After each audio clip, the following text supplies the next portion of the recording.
Good evening, Trinidad and Tobago. Good evening to the viewers all around the world who are tuning into this special extended broadcast. We had started off advertising that the show would be 2 hours long. It may very well be 3 hours long, as we have other guests, other strong voices who wanted to weigh in on this issue, a very important issue. And before we get in any further, let me introduce you to my co-host for the night, a man that needs very little introduction, international athlete, coach, spokesperson. What else do I have to add, Ato Bolan? Dr. Bolan? Do I add doctor yet? Not yet. Yeah. Good evening, Ato. Good evening to you, Phil.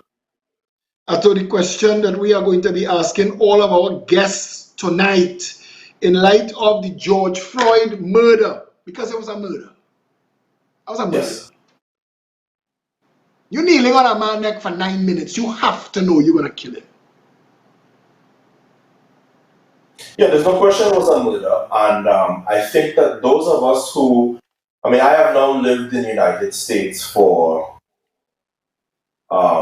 27 or so years.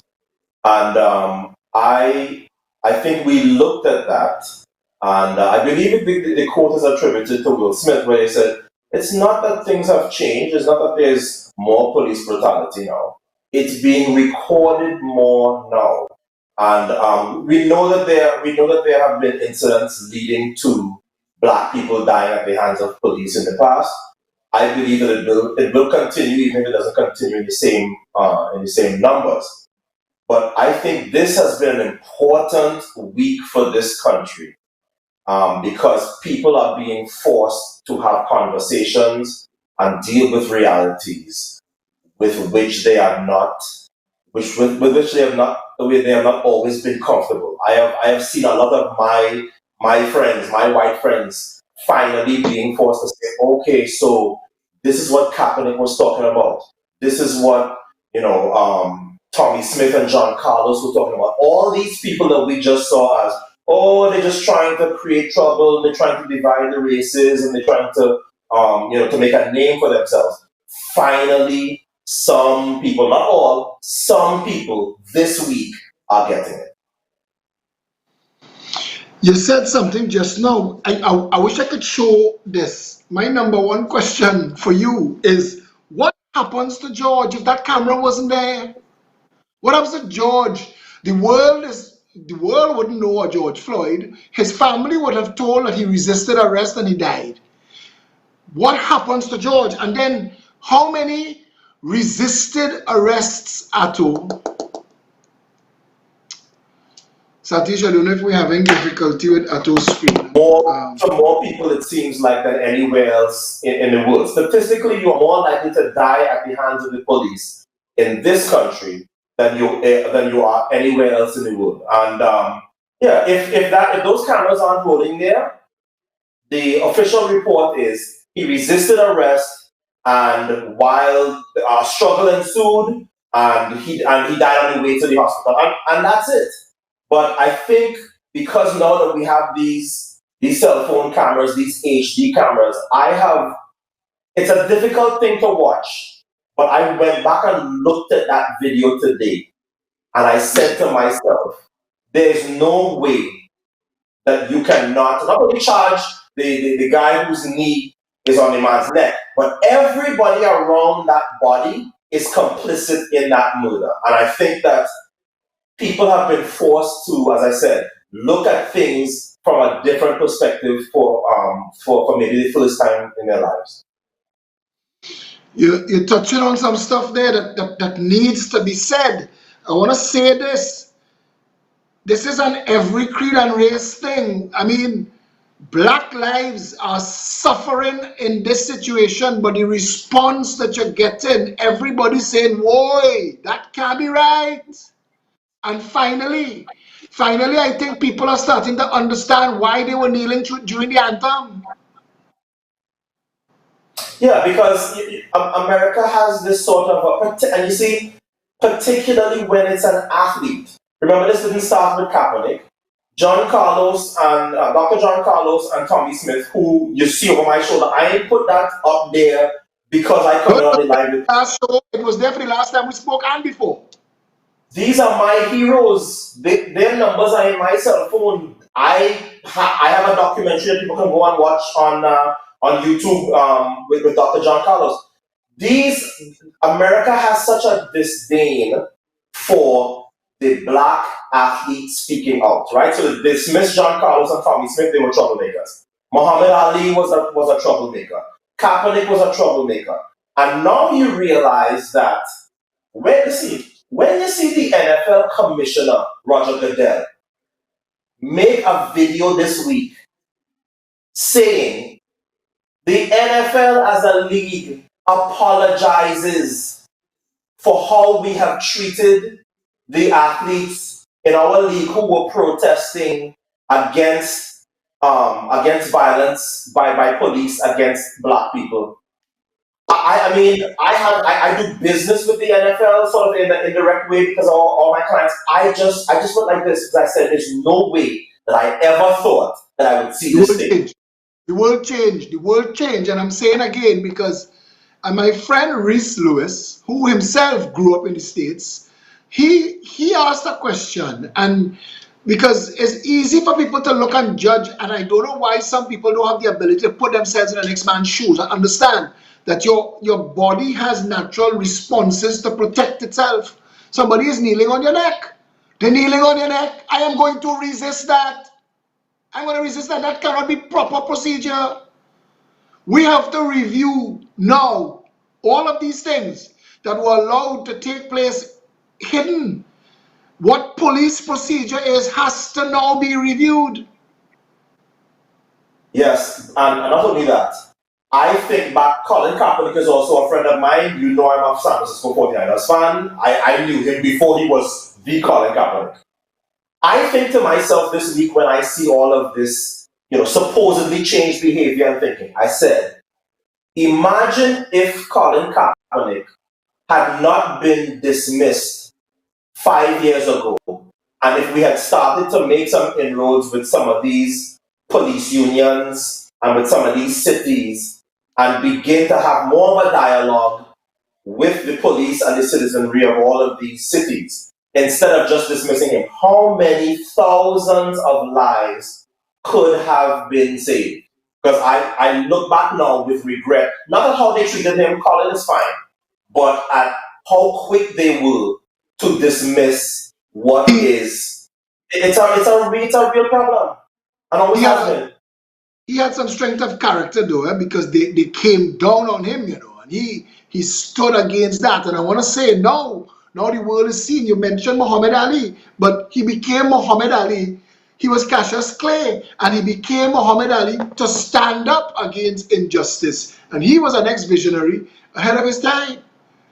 He was an ex-visionary ahead of his time. And we They need to all look. were. They all were. Yeah, no, Because I mean, it brought tears to my eyes to listen to John Carlos talk about how he was treated. I'm sure you are aware, but the audience may not be. Dr. John Carlos's wife got so depressed at how they were treated once he came back from the Olympics with that medal that she killed herself. The death threats, the hate, the scorn. She just decided, you know what? I'm not sticking around for this. He lost his wife for his beliefs. And like you said, he was ahead of his time. But I also thought about this week. John Carlos on that stand in his 75th birthday was yesterday, right? The Olympics in Mexico 1968 were 52 years ago. So it means that when he raises that fist in the air in that picture, he's 25. So imagine that man who literally cried and bled and sacrificed for his country and for his cause, now living through this and saying to himself, 52 years later, and everybody still didn't wake up to what it is that we've been trying to say for all this time. how do you live? How do we as humans live side by side. We're living side by side. We're working together. We're working in similar industries. We have serious overlap, yet we're also living in almost separate dimensions. The black experience. I was in Baltimore. I don't want to put names about me at all, but my best friend's brother-in-law, big black guy, and the first time I went to Baltimore, so he took me to a strip club. We come back home and we driving on the highway. And bro, because I tell people, I said, you don't know, when police pull you over in America, it's not the same as police pulling you over. The inside the car got bright like day. And the sound that we heard wasn't a siren. The sound that we heard was a man's voice saying, pull it to the side.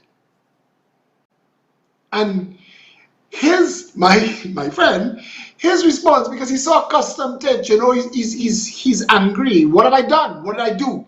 And I'm there thinking, I'm gonna spend some time in behind bars in America, because this officer, and the officer is sounding like, I don't know. When I saw that, and I think to myself that I wouldn't be in danger, I think, what of people who, and I asked that the other day, what of people who every routine traffic stop, even in Trinidad?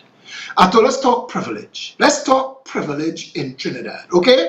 Because there is this concept called the usual suspects or fit the description. In Trinidad, I'm not going to fit the description of anybody they're looking for, so they're going to let me roll by. But that's not fair. That's not fair. And if I didn't benefit from that, the kind of voice I have, I would probably raise that as an issue. I'm hoping I would be brave enough to raise that as an issue. What does it feel like to live in a world where it boasts it's the bastion of liberty and democracy, and yet your freedom could be removed in an instant? I was just trying to explain to my son that the biggest issue here is that police officer felt he had the right to do what he did. He didn't look remorseful. It has become so ingrained in American culture that police can do what they want, that now I think there is genuine shock and surprise when people are being forced to confront what are not just the statistics, but what are now very uncomfortable images and very uncomfortable stories. To answer your question, what does it feel like?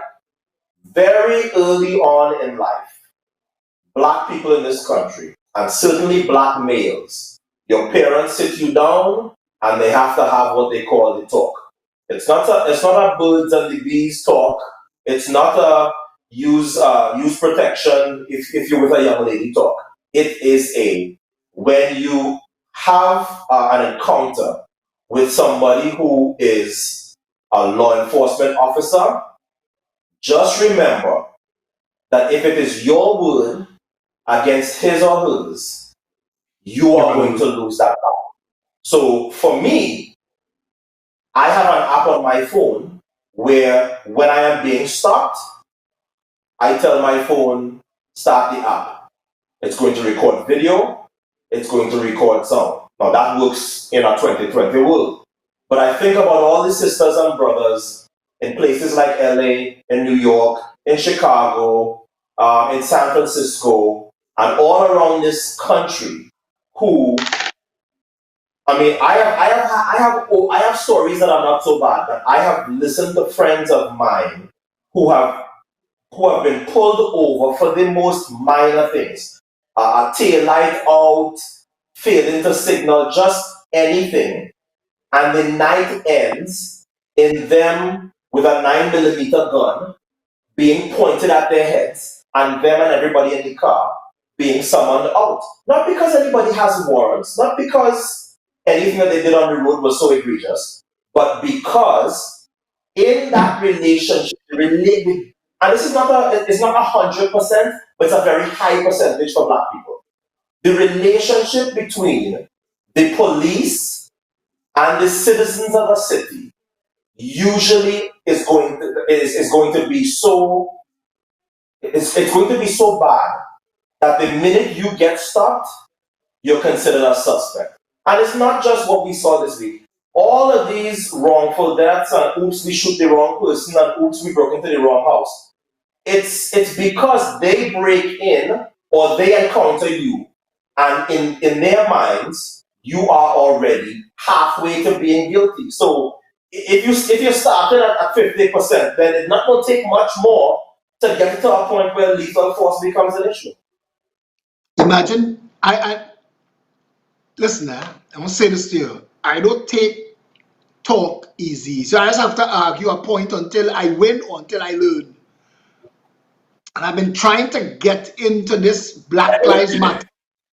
What's that? I know the I've feeling. been I've been trying to get into this Black Lives Matter versus All Lives Matter thing because on the surface, it doesn't seem to be a bad thing on the surface until you think of yourself and your child and having to know that your child, from the moment your child is out of your sight, something that's supposed to protect your child could be the greatest threat to your child's life. When I get it. When people say Black Lives Matter, they're trying to say also, pay attention to this. Correct. Yes. Black Lives Matter. It shouldn't be expendable. And none of us, and I say in this, none of us who've been trying to argue the point, but it's all of us. Yes, it's all of us. But until you have to go to bed at night while your loved one out there, knowing that there are dangers in the world that are only dangerous to your loved ones because they're black. That's tough.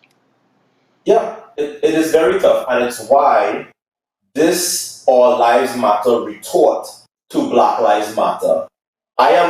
Listen, I remember living through the Kaepernick stuff, living through the birth of Black Lives Matter, and how many people thought that the easiest way to dismiss it is to say All Lives Matter. Until, as you said, people like me start to explain it in that way, to say it's not that Black Lives Matter more, it's that Black Lives Matter as much as all other lives.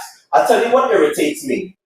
You watch a movie like Schindler's List and your heart goes out for the Jews. You watch what happened in Tiananmen Square and my heart goes out for the Chinese. And I see some Chinese or Jewish or whatever race friends, and they can't conceive of why these black people feel so oppressed. Like, yeah, the police are not perfect, but I mean, you guys have it all right. Most of you guys have good jobs. Didn't you guys just have a president the other day? And it's like, how can you so completely miss the point of a movement? I want to say this because if anybody could rationalize this, I am sure it's you. You've straddled multiples of lives and multiples of worlds, and you've known it, all right?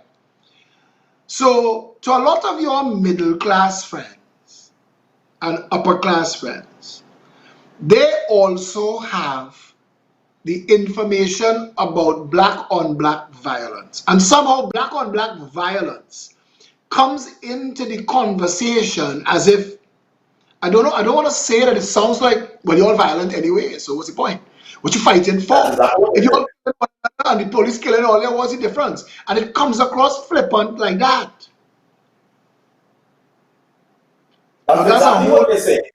Because what I hear all the time here is people say, how come black lives don't matter in Chicago? Look how many black men die at the hands of other black men in Chicago. And you go, but wait a minute. in this country, we have a gun problem. Guns are completely out of control in America. More people die at the due to handguns than anywhere else on earth by a very wide margin. Okay, there is violence with whites against whites. There's a handgun and violence problem. Period. I don't understand how those two issues have been even allowed, unless you start talking about a very racist media. I don't understand how those two issues No, but have been allowed to be discussed in the same sentence. called conflating. It's called conflating. And when you have political arguments, when you have enough political arguments, you understand that people generally they could hold two thoughts in their minds, but they can't keep them separate. So they think that this is happening and that is happening simultaneously, right? I Yes. sat and I watched Candace Owens' video.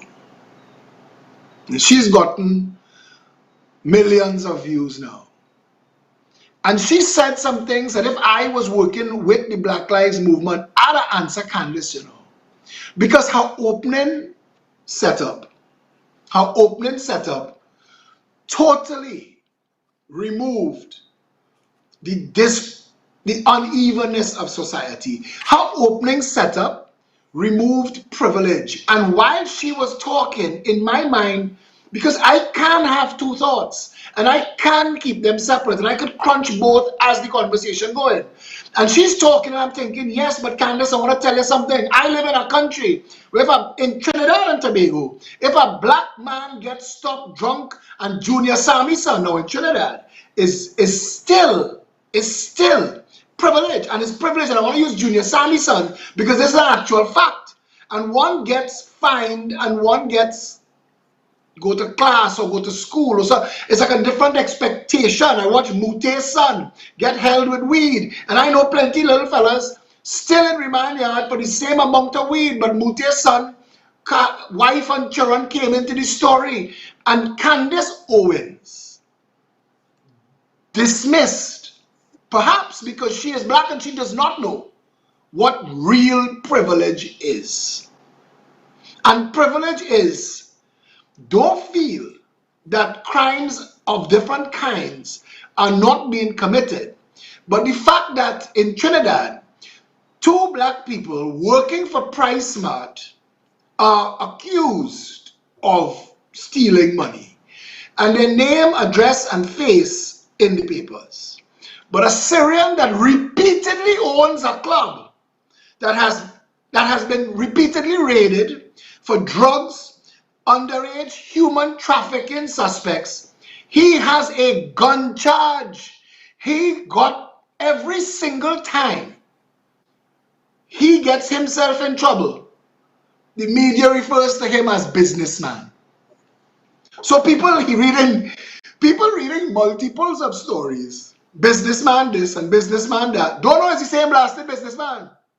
And he's getting away, and he's dealing with judges and lawyers and everything in chambers. So what Candace Owens' whole treatise did was, because I want to say black business always in the road, and you can't separate poverty and dependency and social inequality from what drives a lot of this.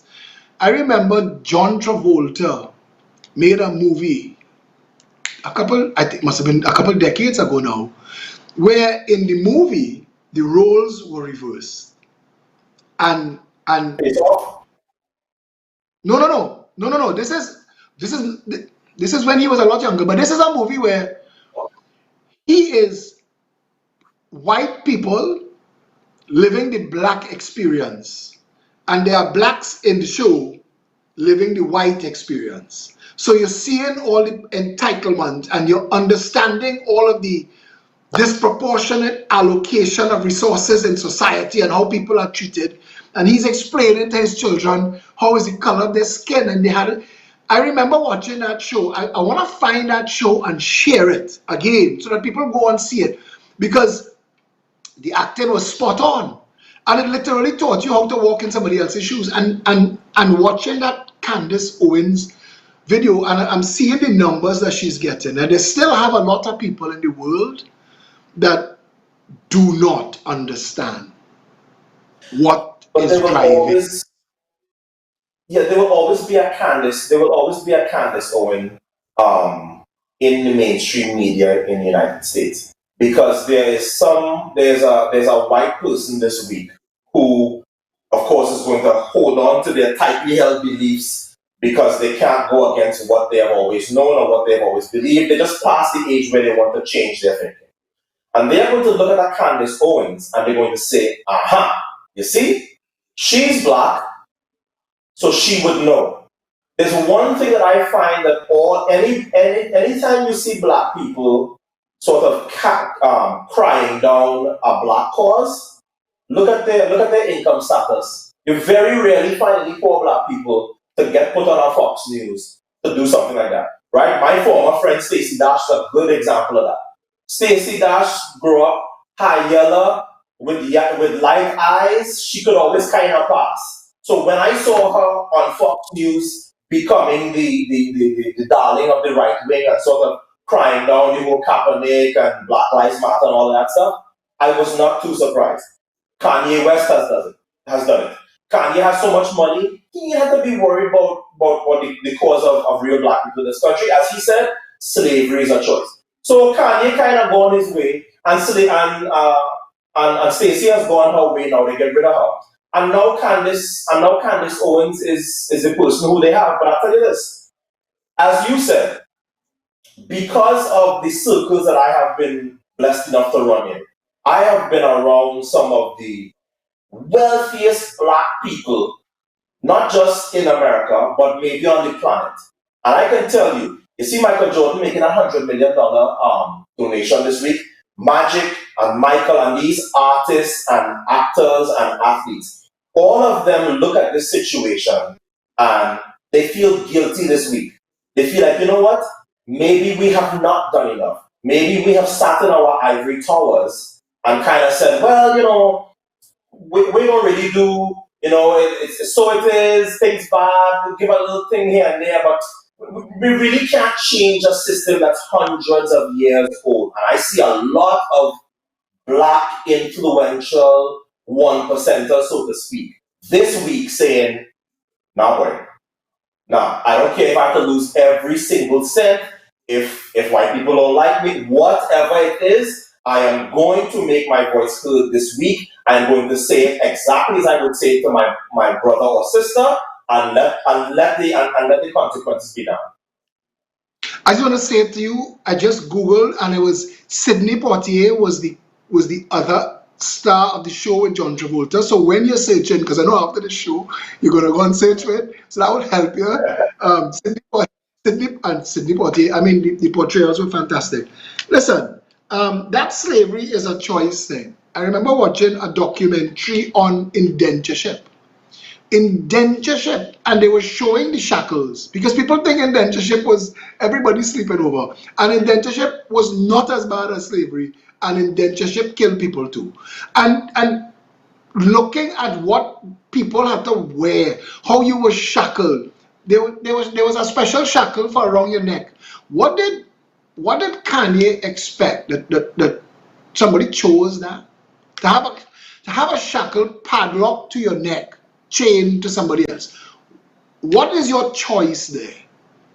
I know the idea that people again conflate to the concept that, and this has been shared all through history, that it is blacks who sold blacks into slavery. Now I want to say this to that issue. Even if that is true, the buyer still guilty. The captain of the good ship Jesus is still guilty. The plantation owner is still guilty. Regardless of what they have for sale outside there tonight that is a crime, I'm not partaking in it because I don't want to be guilty of that. It's still a crime. And these issues, all of these issues, now I was telling people long ago, Smokey and Bunty, when Carib had a monopoly in Trinidad and Tobago, they stopped changing broken bottles and chip bottles that came in cases and tell the bar owners, the hell with you. But before, when it was a competitive market and Caribbean Stag was fighting, any little problem you had, their supervisors there to fix it up one time and make you happy. And Smokey from Smokey and Bunty told his staff, save every bottle, every chip bottle, every broken bottle, everything. One day, they will have a time when all of this will be discussed again. And so said, so done. So said, so done. I remember, and I'm happy that a lot of issues are making their way into the conversation. This is an untidy conversation to have. Atto, it's an untidy world now. But you know what? If any year is the year to deal with this, it's 2020. Let's be real. Huh? Let's be real. We have Yeah, former. Go. Listen, 2020 is an Olympic year. It was supposed to be a great year for me and all the people who I work with, both broadcasting and my athletes and all of that. And then, of course, Kobe died at the beginning of the year, and all of us went, oh my gosh, because 2019 was not a great year for me. And then, of course, we had the pandemic, and now here we are. But I agree with you. I feel like, you know what? Let's get all the uncomfortable things. Let's have all of these things that are forcing us to face our reality this year. If we're going to start over the world, let's start over the world a better version of itself. Yeah? Atto, I want to tell you, we have former MP and former Attorney General Gavin Nicholas joining us now. Satish Ramsaran, Pep Media going to be bringing. Yes, here we have Gavin joining us. Gavin, good evening. Yes. While he Good tries evening. to center his camera Yes, in I'm this type, holding it on my phone, you see. right? Yeah. What it is, you had to work opposite to what you're seeing. Believe it or not, that's how it works. Yes. Gavin, Atto is staying on as co-host with me on this issue, and I'd like to thank you very, very much for joining us in the conversation. And you can say your opening remarks before we bring you into it. Well, let me just say that it is indeed a pleasure to join you all. I was listening to both you and Atto carry on the conversation from halfway through it or thereabouts. And surely you all have touched on some very, very important issues. I think that, of course, the United States has a different experience and a different history than Trinidad and Tobago, and therefore our experiences in terms of how the police treats with black people in Trinidad is slightly different. And we have to look at the issue not so much as one where you're afraid to walk the street because a police officer will pull you over and sit on your neck. It is more rooted in the inequalities of the system, where you have, and again, it depends on how you define black in Trinidad, because of course, Before you go any whereas, further, Gavin, before you go further, so what you're doing uh-huh, right now for the audience looking on, and Atto, I guess this is the correct time to do that. We're getting down to the actual question and the purpose of the show. Do Black Lives Matter in Trinidad and Tobago? We've painted the whole background scenario. We've looked at all of the things that have influenced the conversation. But let's bring it right down to this. 58 years. 58 independent years of Trinidad and Tobago. I have questions I'd like to ask, but I want Gavin to continue from his position. But let's go down this road. Do Black Lives Matter in Trinidad and Tobago? yes. So that, as I was saying, the way in which you define black in the United States and the United Kingdom, where I have had the most experience outside of Trinidad and Tobago in those two countries, so that I understand how they work, is that anybody who is slightly brown, whether you have 1% Afro or Indo in you, you are deemed to be non-white. Whereas in Trinidad, we go through all sorts of hoops with who is black, who is red, who is pale, Remember? who is Remember Indian, Club who is Coconuts? mixed, who is Remember Dogla. Club Coconuts with high bronze? Club Coconuts Yes, actually gave us exactly. high bronze, brother. So that the Trinidad experience, as I said, is very, very different. And of course, we don't have to worry too much about the violence that the non-whites in places like the US, not so much the UK, but certainly in the US, have to worry about. What has happened though, and I actually posted a little video on the background of the systematic racism in the US and explain how it went through the years. And of course, in the US, there was a time when Africans or people of African descent were not even considered a whole human. Right. And the system was basically designed to ensure that the person of African descent never had the same opportunities that the whites in the US had. And it is designed, whether directly, indirectly, whether consciously or unconsciously, an entire system of discrimination and wanton discrimination has been created. In Trinidad, we have also had the issues where people have had head starts, so that post independence, there would have been groups of people who were already on the economic ladder, who were running the 100 meters, and the Afro-Trinidadian didn't actually get on the blocks. And as such, they always had an advantage, so that whether they're landowners, whether they were involved in the energy sector, which Gavin, are the lucrative parts I, of the Gavin, I have economy. to interrupt you. I have to interrupt Yeah. you to ask you this question because I want you to continue the path you're going, but I want you to put that in the context that in Trinidad and Tobago, blacks are in the majority, and for 43 of our 58 years of independence, a black party has controlled government, treasury, legislature, police, taxation. Put that in context with that and explain that to me, because a lot of the people who are wealthy post 1980, because 1980 was a reset, the recession reset Trinidad and Tobago. And if you look at a lot of the people who went on to become mega millionaires on state largesse, explain how a black party could have made mega millions of millionaires of people who are not black, as opposed to still leaving more of a Bitam, Laventel, and Ceylon's behind. Yes, and it is actually quite simple if you look at the history. Those who had the wealth would have been the party financiers.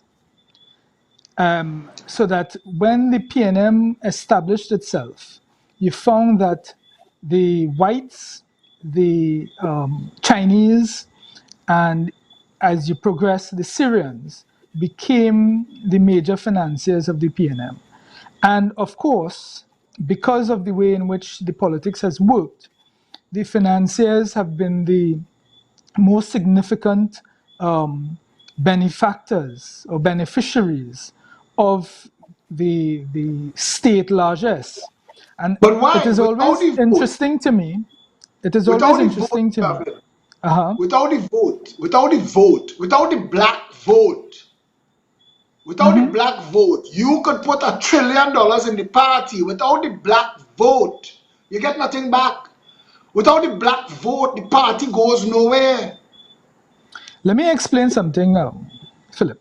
The way in which Eric Williams set up this country was that the business class was again controlled by the whites, the Syrians, the Chinese. The blacks, he gave education. He ensured that blacks got education, so that the educated blacks then became the workers in the civil service. Now, you could never get wealthy working in the civil service. You will That's right. always just get by. The Indian class, actually, they were done a favor when they were thrown out of the system, basically, and were made farmers, and they had to see about themselves because they naturally became entrepreneurs. And they then learned the hard way how to survive, and they built small business out of farming, and then they grew their businesses over time through hard work. The the philosophy was that the blacks would get education, they would get free schooling. Now everybody had access to all of this, but there was a almost clear demarcation of people's roles in society. And that is why you found that the civil service was populated heavily by the educated blacks. You go to school, you get your O levels, you go and you get a degree, and then you get a job in the civil service. And then you had a job for life. That then made you almost a slave to the PNM, because you depended on the PNM to get those jobs, to get the job in WASA, to get a job on the port, to get a job in the police service. But that all that did was make you dependent, and you weren't encouraged to get into business. Now, when you look at the business class, who are the owners of the law firms, the financial institutions, the consultancy firms, the architects, the construction companies, the road paving companies, the oil service companies, that is where the millions that flow through, or the billions that flow through this country are actually spent. So whilst you fighting up for $8,000 a month job, the money, the hundreds of millions of dollars are actually passing through those companies. And as such, those are the people who became the very wealthy in society. And there was an sort of inherent discrimination that prevented the blacks from actually accessing things like loans for business. They found it more difficult. Now we have a system of clubs and societies, which is commonplace throughout. In England, it is particularly useful, where there are a number of clubs in London, private members clubs, that you're invited to join. And that is where the major business takes place. Here we used to have, for example, the country club, then the Oval. But I need to ask you. We can have all those conversations, but I still want to take it back to the reset of the 80s. Because everything wiped out. Kirpalanis wiped out, Amar wiped out, McAnany wiped out, Dylan Massey wiped out, Ross Drugs, Stevens and Johnson's, Woolworth, all wiped out. The country wiped out. Yes. There was a reset. Certain people had money. That to this day we can't understand where that money came from. You were an Attorney General, Garvin Nicholas. I'm asking you something. Trinidad and Tobago is a corrupt and broken country. We are a narco state, yes or no? Well, I've said that long before. And that is common Why are knowledge. you leaving that out of this conversation? And I'm asking you this because you are here, Garvin, with institutional knowledge that neither Atto and I have. And I want to tell you this. You have to bring this into the conversation. Because I also want to ask Atto. Let me tell you this. I just want to say this to Atto Boland. Atto is a man that made himself a symbol of dignity and self-respect, and how he carried himself and what he did with his life. But I want to ask Atto, why does it come across like black people feel they can only go so far? Doesn't Dr. Rowley realize that 99% of the people he's doing business with are not black? You know that analogy with the frog and that and the temperature of the water. If the temperature is going up, right, very drastically, the frog knows immediately that's going to kill me, and he jumps right out.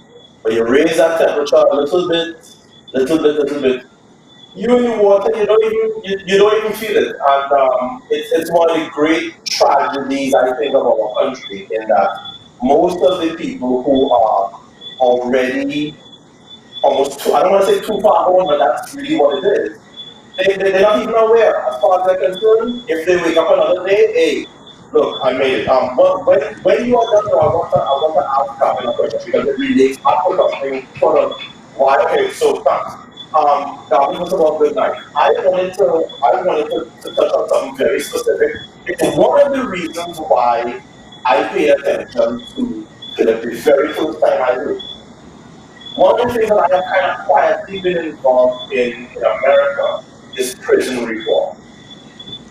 And the first person I saw who was repeatedly saying, we have to change our prison system, and not just our legal system where these little black boys end up in prison for something sometimes relatively minor, and they have no recourse, they never get up. I find it very interesting to see all of my Trinity friends on Facebook. Rightfully so, I am glad everybody gets involved. I also know Trinity, we have a way where anything that's popular, we have to be adapt. How can you resolve being for police reform and legal reform in the United States, and everybody seems to be so against looking in our own backyard and saying, how many hundreds and thousands of young black men, the same Black Lives Matter, if Black Lives Matter on the streets of the United States and everywhere else, what about the young black lives that have been in our prisons for years? They have not seen a trial, they have not had proper counsel. Where's the outrage? Why is there an absence of outrage in our country about that? If black lives do in fact matter so much to these people who I'm seeing on Facebook having all this outrage. I'm happy you asked that, because I have actually addressed that for decades now. And it is in the public domain where I have spoken about the terrible situation that is the remand yard. Terrible situation, and I've spoken about it over and over. When I became Attorney General, I actually called for the DPP and the prison service to provide me with a report, where I had a meeting with the Chief Justice, the DPP, and myself to get a report from the prison system as to how many people were awaiting trial and had been on remand for longer than it would have been had they been convicted of the crime. That was back in 2015. I only had a very short time as Attorney General, but I got that was one of the things that I called for, and I got it, and I was actually moving to have the DPP approve the release of these people. Unfortunately, we lost office, and it sat with this new administration. But Gavin, when I hear, let me finish, and when I hear the present Attorney General talking about he's the first person to call for statistics and that sort of thing about that, and is only now during COVID trying to get people released. I understand the hypocrisy and the nonsense that is actually coming out from his mouth onto the media. I have a real problem with that, and that is also why I also called for the decriminalization of marijuana very early on, because I was seeing. Hold on, let me answer, Tona. So that because that is one of the main areas that they use to put young black boys in jail, and I have seen where people who have fought hard and to get themselves, to pull themselves out of the Laventil mover type environment, getting proper education, getting themselves into a job, and losing it all because they smoke a joint on the corner with their partner, I think is absolute nonsense. It is a waste of human resource, and it is those kinds of discrimination that takes place when I know for a fact that there are people of different ethnicities smoking away the marijuana in their home, and everybody is aware of it, and nothing is being done about it. But I was going to ask you, Gavin, just now, when you brought this up, this information was used as the foundation for Section 34 in the indictment. I had nothing to do with Section 34. I know you had nothing to do with Section 34. I'm bringing this to you at all. Of course not. You weren't for that. I'm saying. Exactly. Just now, I'm saying. I know you had nothing to do with that. I am saying that this was ostensibly the reason put into the parliament for Section 34. That all these boys, because we've been calling for it for decades too, and I'm happy to hear that you were, because I've said to the public in Trinidad and Tobago, there are 3 people who could empty the jails tonight. The Attorney General is not one. There are 3 people who could empty the jails tonight. The DPP, he could discontinue every matter. The Chief Justice, he could have everybody plead guilty and walk. The President could have everybody plead guilty and pardon. When Gary Griffith was made Commissioner of Police, the first question I asked Gary is, I said, Gary, if all of these office holders refusing to do the job, you are Commissioner of Police. The charge are police charges. Why can't you just drop the charges? And Gary said to me, and hear how much I'm working on trying to get this thing resolved at all. Gary said to me that he will be accused of playing politics. The system doesn't allow for it. Yeah, because it's the DPP, you're right.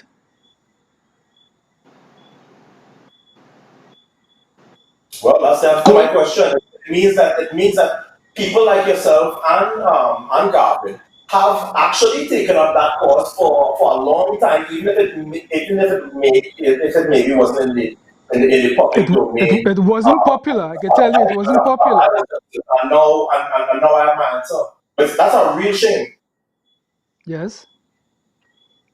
And prison reform, and I got this from an ex-High Court and Appeal Court judge who has decades of experience. And he said to me, Philip, you cannot have reform if we do not put timers on matters. People cannot be charged and then left in a bail. If you arrest somebody 24 hours to charge or release, if you charge 6 months to prosecute or release, if you prosecute 5 years for a criminal matter, 3 years for a civil matter, or release, and if you have timers like that, then you put the pressure on the police service, the prosecution, and the judge. Well, the In good thing is that Trinidad, you they now have have criminal procedure rules, which is supposed to ensure that you stick to timelines, etc. And again, that was one of the things I was calling for, because I was called to the bar first in the United Kingdom, where in criminal practice you had these rules. And I spoke to my colleagues here very, very early on after I was called and I came back to Trinidad, because I was seeing things like sentencing guidelines again, which would allow for people to plea early and understand that they will be able to walk a lot faster instead of spending time in the prison. The whole bail issue has to be reformed, because again, it is sometimes way too onerous for people to get bail for simple matters that Right. they're not necessarily huge burdens to society or threats to society, and they should be allowed to get bail a lot easier. The whole criminal system. That's one of the biggest things that we face here, because poor people don't have money for bail. So as you say, some boy on the back on the corner smoking a joint and he can't make bail. All of a sudden, his life is ruined because he's in jail for something which, as you guys said, is commonplace now. That's right, and that is where you see the black lives actually being destroyed. Yes. I had Vernon Delima on the show, and he was talking exactly about that. And in Trinidad, y'all know we have a saying, they say, lost your ass in jail. That's, we're talking about a charge is worse than a conviction in this country if you poor. Because if you can't afford a lawyer and if you can't afford bail, you, on that charge, you might as well be convicted for life. Exactly. So, Gavin, So there is nothing. the issue is that we don't have people who are genuinely interested in young black people, and you take it for granted that we are a black country. We have a majority of black people in this country, but when you look at who actually sit in the top 1% of the economic earners, you barely have any black people. When you look at the people who really wield the power, it's the people behind the black MPs, not the black MPs themselves. And it is very, very important that we understand that what makes for black people to actually progress and to become wealthy in society is that they must engage in business, they must be able to own land, they must be able to have access to funding, there must be equity in the system when it comes to government contracts. Because I, again, have a real problem when people who are getting hundreds of millions in government contracts get vexed when somebody gets in a hamper and talking about people living off the state. You know, it is the greatest level of hypocrisy. And, And you know, it just I'm shows from their so happy. utterances the disrespect and disregard they have for poor black people. No, but I'm so happy to hear you speak like that. And I But want to tell you, I raised. we have the same thing in the States now, you know. We have the big corporations, the big farms, right? Delta Airlines, getting billions of dollars from the government. And now the people like me who have kind of always been on this side and say, wait a minute, I thought money against welfare. How are you going to come off welfare or they're lazy or they're taking money from the government? Because as a black person in this country, that's one of the things that you've always heard. Black people lazy, they won't come off welfare, they will spend by hand out. Look at the people who have benefited from the trillions of dollars that have been handed out in this pandemic. It's been a very interesting thing for me to witness. Yes. No, but I and I remember want to when add this. in 2015, I walked through places like Bagatelle and Bellevue, and we were discussing the whole issue of giving regularization of people on state land, etc., so that they will be able to own their land. And when I walked through Bagatelle and those places, and I explained to them that this will actually empower them, this will actually make them, could possibly make them millionaires overnight because of the value of the land that they sit on. If we were to regularize it and they will have a deed and they could then pass it on to their children and grandchildren. You had an MP who walked through after I walked through and told them, don't worry about land, drink some rum and be merry.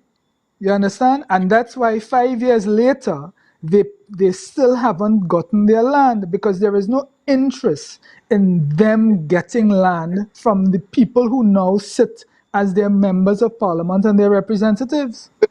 Gavin Nicholas, I want to say to you and Ato Bola, we can't keep going back to the issue of the PNM. What we have to do is wake people up from the PNM. I was told today that the goat farm in Centeno was sold to a PNM financier who's now the biggest goat farmer in the Caribbean. And I didn't see that nowhere in the news. And I didn't know that we were selling it. I didn't know it was for sale. So now I have to go up to Centeno and film and find out what exactly went on here. I have to ask Rohan Sinanan, how much money did you get for Kedona, friend? There is nobody in this country that you could go to and say, Mr. Official of State, our tax dollars were spent to purchase Kedona. How much it was? Nobody knows. Nobody knows. The system is broken. Gavin, I'm asking you here. You spent some time in actual government. How do we rationalize 58 years later, $3 trillion spent? There are 500,000, give or take, Africans in Trinidad and Tobago, and 5,000 Syrians. And I know that there are 5,000 Syrians because Peter George Sr. said to Anthony Bourdain on an international show that we are small, but we are the most powerful. There are 500 Africans to every one Syrian in this country. And I compare St. Andrew's School and magistrate court. And I'm saying this because I want to force people to tell me what they really think. People really think that black people lazy and stupid, that they don't like to work and they don't know how to work. So they marginalize them there. You talk about people when became millionaires. I was in school. I grew up with Moses. I grew up with Haddad from Hadco. Haddad mother used to come and pick him up in an old grey Holden Belmont. You close the door on the left side, the right door open.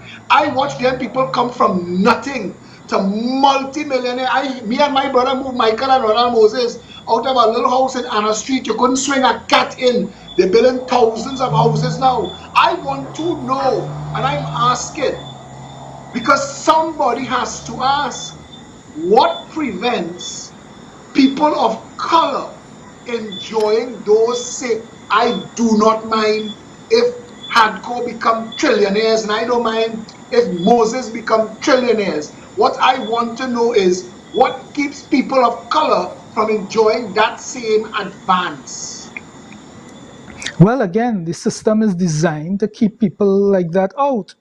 If you grow up in Laventille and you go to the primary school in Laventille, and the primary school in Laventille is under resourced, and the good teachers don't want to go into Laventille to teach, and instead they're teaching somewhere else. They're going to St. Andrews, or they're going to the other private schools.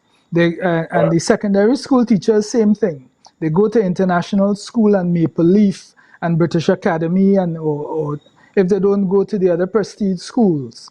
And there is a cycle where if it is that you are unable to get out of the very first hurdle, if you are able, if and you have people who are running down the track long before you could actually even sit down or get on your marks to get ready to go, you have people crossing the finishing line, then you will always be left behind. I remember Like the how struggle, for everything. example, the look at Paramin RC School as another example of a member of parliament who for decades refused to have the school built, where you had the children of Paramin having to go to a school underground under a supermarket, and he refused to have the proper primary school built so that the children could go to a proper school, get a proper education, raise themselves to higher levels, and become independent. And Gavin, that what about you'll money? find that in every depressed area. I mean, what about credit and finance? Every single person whose name I call moved from humble circumstances to massive wealth. And to go from humble circumstances, the world's first trillionaire, Jeff Bezos, started Amazon.com on his dining room table. And it took Mhm. somebody's finance and credit to carry Amazon.com through a decade of loss until he made it. Everybody in Trinidad and Tobago, every Sabga, every Abood, every Chin, everybody that made it in life had access to credit and finance to take your idea and your hard work forward. Is there credit and finance available to black entrepreneurs in Trinidad and Tobago?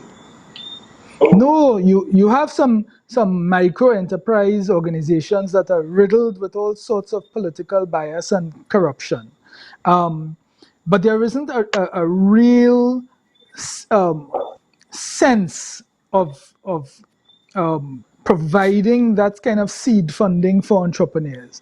There are so many talented people throughout the communities, for example, who can create music, who can create films, short films, and really get on the track to make serious money. And sometimes it's only a $5,000 or $10,000 they need, to record a track that will then allow that track to be played on the radio, and then they have something to continue with, but they're denied that. On the other hand, you have other people who have access to all sorts of credit, all sorts of funding because of the communities in which they gather, and sometimes from the politicians themselves who make those things available to them. I have to ask you, Gavin, I want to say when Attorney General, we needed laws, and I know you were there for a minute. So people make a joke and say you get a Kobo sweat, and it's no lie. You was there for a You was there Yes. for a minute, so you couldn't change the world. But I want to ask so I know, so I could back you in the future. I want to know. Tell me, would you regulate the bank so that credit is put back into the system? Must interest be paid on depositors' funds and slash all these fees so that we know that the banks could go back to the original arrangement? You hold my money and pay me interest, and you lend my money and charge interest. Can we get back to there so credit could be back in the system so that people could have a chance at a life? Well, I would even go further. In the UK, for example, you have supermarkets able to give mortgages and credit cards. And that allows for people to have greater access to funds. In the banks, you again, you have this old boys network establishment where, for example, you have these panels. I will give an example. For example, for lawyers, there are a handful of people who sit on the panels of the banks, and then the banks will tell anybody coming for a mortgage or any kind of significant loan that they have to use these people and these people only to do their legal work, which is actually not correct. Because whilst it is your panel is to be used for to prepare your mortgage, if you are actually buying a property, you're supposed to be able to choose a lawyer of your Right. choice to do your It deed of starts, conveyance. starts that But until they put it in place. I know it starts with us. I need to interrupt you because we have Peter Taylor on standby, former PNM MP Peter Taylor. Gavin, I have to but invite let you me to just either. say one more thing before I I know, leave. but I just have. But I have to. I could invite you to stay, or I could invite you to give us closing comments. That's up to you. Well, I mean, I am enjoying this, so I don't mind hanging around. Stand But by. Let let me me bring tell you, Peter in. Let me bring but Peter in so that he can get the okay. conversation. Yeah, you can continue until you see when you see Peter join because I But know Satish let me working. just make this one point before Peter joins, right? The whole idea behind procurement and access to government contracts, we should put in law that there is a limit, um, that, so for example, there should be at least 40% of all government contracts going to small and medium-sized companies across the Yes. board. And that will Boss, then allow absolutely. for people to be able to participate in the economy and have And Gavin, opportunities.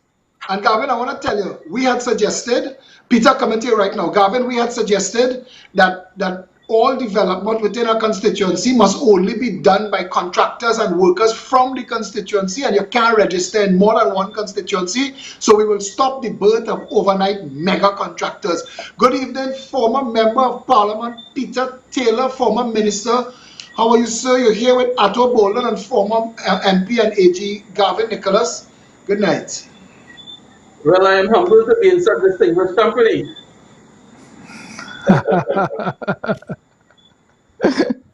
Evening all, good Good evening evening, all. Peter. Were you following the conversation?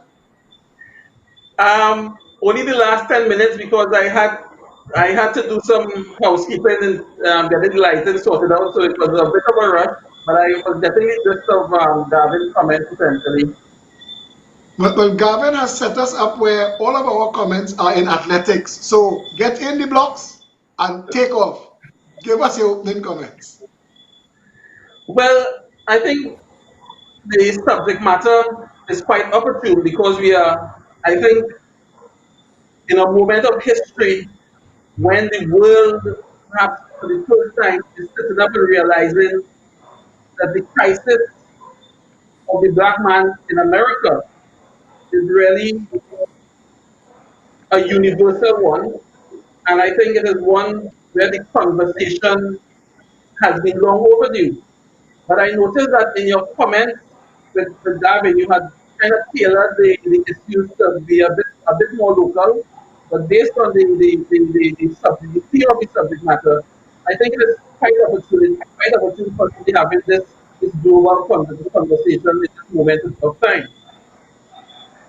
Peter, the reason why, and the first half hour, Atto and I tried to paint the global perspective. And right now, that global perspective, ground zero is in the United States of America, Minneapolis, but it's spreading 40 cities, I believe, is the latest count.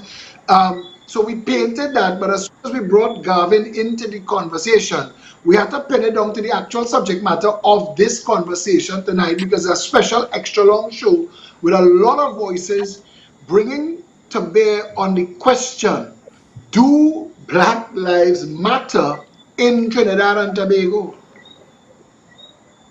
Well, I think the point of departure of that conversation, we must put in perspective the genesis of the Black Lives Matter and how it started. That was really a response to institutionalized racism that manifested in every facet of American society, be it education, be it health, you name it, when you understand that as far back as 1896, the Supreme Court of the United States actually ratified and sanctioned segregation. That was the case of Darwin would know, the case of Plessy versus Fergus in 1896, where the Supreme Court stated that separate and equal was fine. Now, that is to say, of course, that once I have my school in one area outfitted with everything that is a school in another area has, black children and white children must go to school in different areas. Now, that had to change to the case of Brown versus the Board of Education in 1954. So you had this constant struggle with that institutionalized racism where the very justice system has been targeting blacks. So fast forward to Trinidad and Tobago.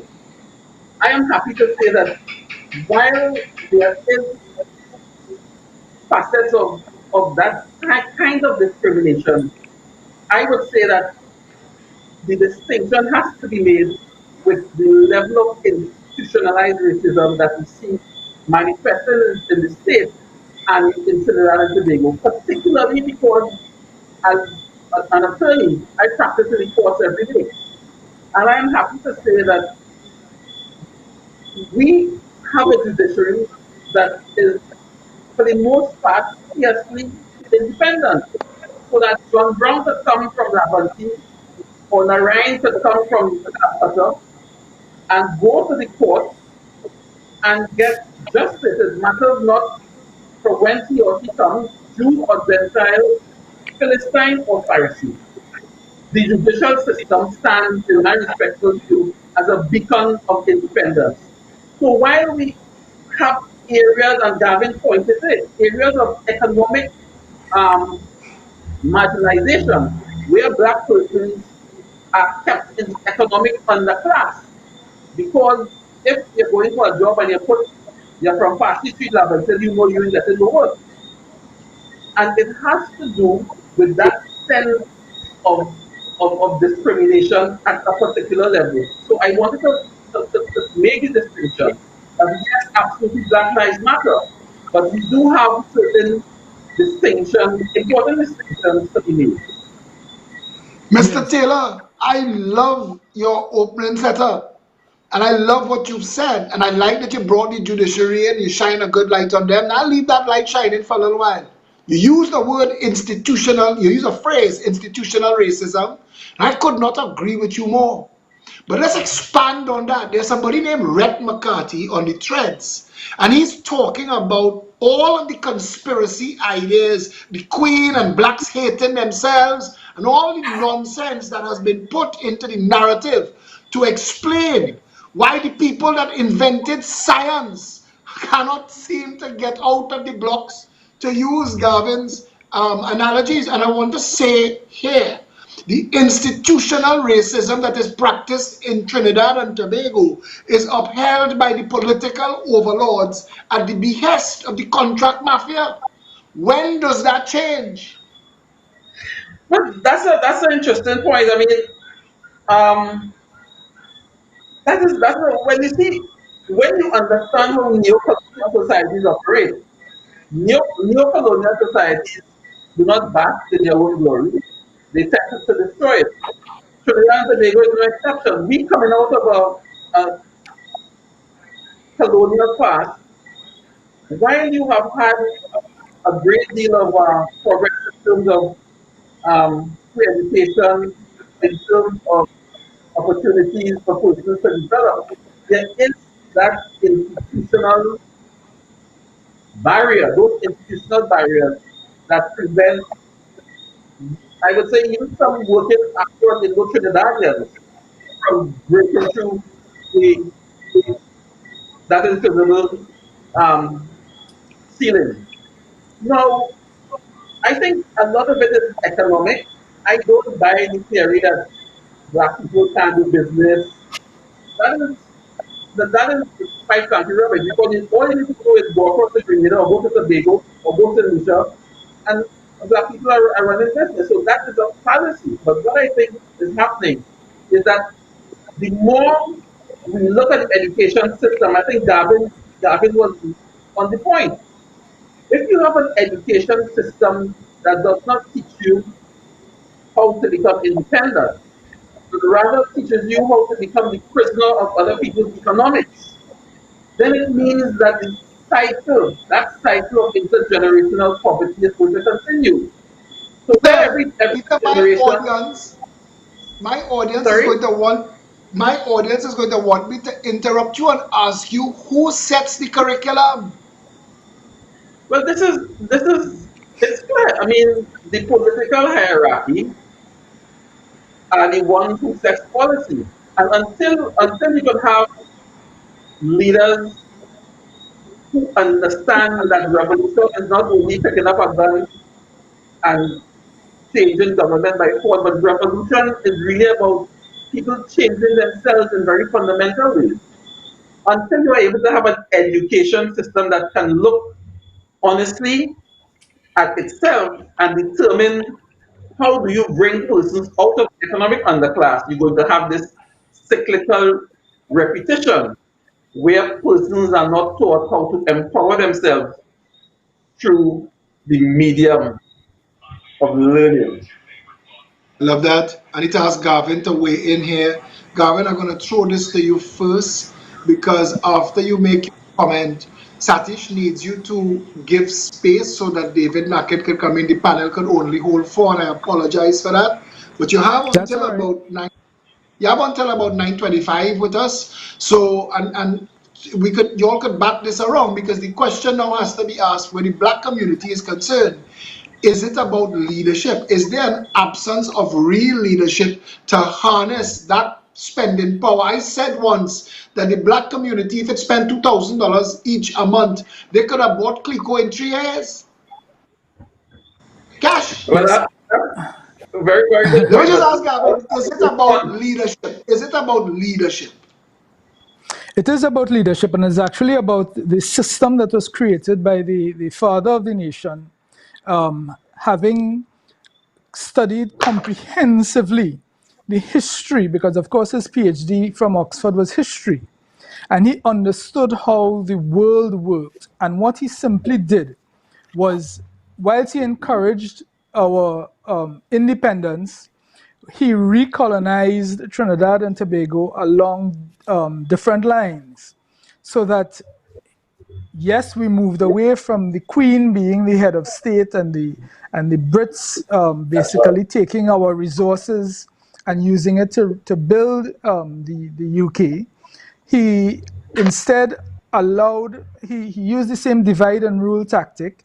So he separated the Indians from the Africans, put the Africans in a position where they felt that they were beneficiaries of a black government, whilst keeping the engine room going with the financiers who belong to the small groupings that I have identified before and who continue to hold the significant wealth in the palms of their hand and simply allow for trickling to take place in the Gavin, main. Of course, you've had opportunities that allowed for the blacks in the society to move up and to challenge the system and to sometimes put their head above the ceiling, as it were. But that's still, even though we continue to be a majority black nation, we're still not seeing a majority black occupying that 1% category of wealth. I just want to say it here before I throw it at Ato Bolan because I want Ato to answer this question bad. But Gavin, but you keep sidestepping. You keep sidestepping and you tell me about the wealth. But this wealth is a lot of these people that have this wealth, they didn't have this wealth before. So that they've been given the people's wealth and using the people's wealth against them. You'll get to talk, you'll get to address that in your closing No, comments. but you're right, Ato, and I have said exactly that. If Ato, it is is it that you about give, leadership? let me just finish so that I could leave, because I know I have only about 2 or 3 minutes left. It is exactly that. If you decide as a leader and in carving out who gets the contracts to supply vehicles to the government, who gets the contract to pave the roads, who gets the contract to build schools and to put the infrastructure, that is where all the money is going. So if it is that you have a small group of people who are getting all of those multi-million dollar contracts, then it is very easy to go from zero to multi-millionaire. I remember it is 28 years ago when I entered politics, and the member of parliament for Diego Martin Northeast had a car called a Commodore. And during the election campaign, the Commodore was shutting down, and we actually had to go and push, give him a little push start and that kind of thing. And today, 28 years later, you have $50 million apartment complexes going up, and the amount of wealth that was amassed because of over that period of time, mainly because of government contracts. You can trace it, whether it's here, whether it's in Grenada, etc. And you see Yeah. how it is that groups of people who get opportunities like that are able to go from zero to multi-million. Gavin, I want to tell him a WhatsApp blowing up, people loving you. You should have been this Gavin Nicholas all the time. I want to bring you back on the show early next week and do a one-on-one with you. You're hitting all the googlies out the park. Great job. I want to tell you thanks. And let me give you a couple of minutes to wrap up with the other guests. Well, it has been a great pleasure actually sharing this stage with people like Atto and Peter, and of course you've done a really good job here, and I thank you for the invitation to participate. For all of those who would have been listening, I say pleasant evening and Godspeed. Good seeing you, Salute, Gavin. Good to see you guys. Take care. I'm off. Atto Bolden. Atto Bolden. Let us Yes, bring sir. it back to black. Do Black Lives Matter in Trinidad and Tobago? Is it about leadership? Of course, it's about leadership. Um, Black Lives Matter, but in varying degrees to various sectors of society. And there was a very good point raised by Gavin when he talked about if you are raised in a society where you don't have access to financing and you don't have access to the things that are going to enable you to remove the ceiling from above your head, then of course you're going to feel like you are stuck. So it don't matter how much your Black life matters to you yourself, to the ruling class, the most you can be, the most your life can matter is as an employee or a worker ant. And that is the problem that Trinidad and Tobago is trying to overcome now, because the entire system is built where if your skin looks like this, then you're going to be a certain part of that ant farm, for lack of a better example, where it doesn't matter how hard you work, there are certain things that are going to be unavailable to you with very few exceptions. But Atto, and I want to take everything you say, but you're sitting on a panel with Peter Taylor, and Peter Taylor, as a strong black man, was a part of that ruling class. Peter Taylor was in government. Peter, tell me, why doesn't government address the inequalities, the inefficiencies in society that Atto just raised? It is clear that there is a crisis of leadership, there is a crisis of black leadership. And let me say that by way of example. Sat Maraj, deceased, was unapologetic in his promotion of Hindu nationalism through the Mahasabha. He developed an education system that allowed young children, once you were fortunate to go to that school, to become well educated. and he made no apology for it. And in death, you saw persons who were very strident in their criticism of him during life. People like Dr. Selwyn Cujo and many commentators, they were very, very strident in their criticism of Satmaraz. But in death, they were very effusive in his praise, in their praise of him. And I remember Jolene John saying that we should have approached Satmaraj to mirror that education model in the Laventils and in the working class areas of Trinidad and Tobago. And I make the point that it is a question of consciousness, black consciousness, race first, as Dr. Tony Martin and Jabari would know. When I say Jabari, I mean after Jabari is his middle name. He would understand that, that race first, when you talk about Call you race first, Jabari from now on. it has nothing to do with racism, but it is merely a recognition that you pull up those who are less fortunate than yourselves and you look out for persons who come from the same community as you, who look like you, who have ambition, but perhaps for whom certain doors are closed. So the Satmaraj model tells you that there is in fact a crisis of black leadership. Who speaks on behalf of the black underclass? Who? And I think if you understand the PNM leadership over the years, and this present incarnation of the PNM is a case in point.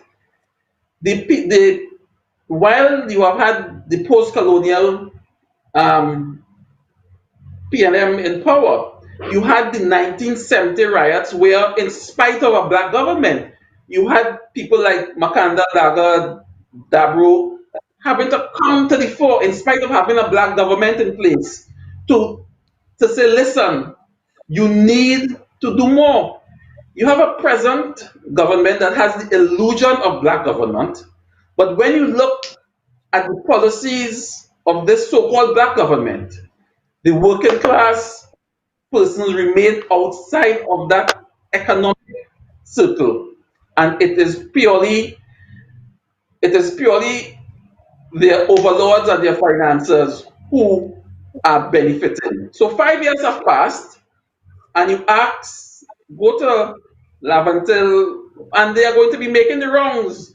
Those of you who are in that catchment area, ask Dr. Rowley, what have you done for me lately? Where is the epitome of black leadership?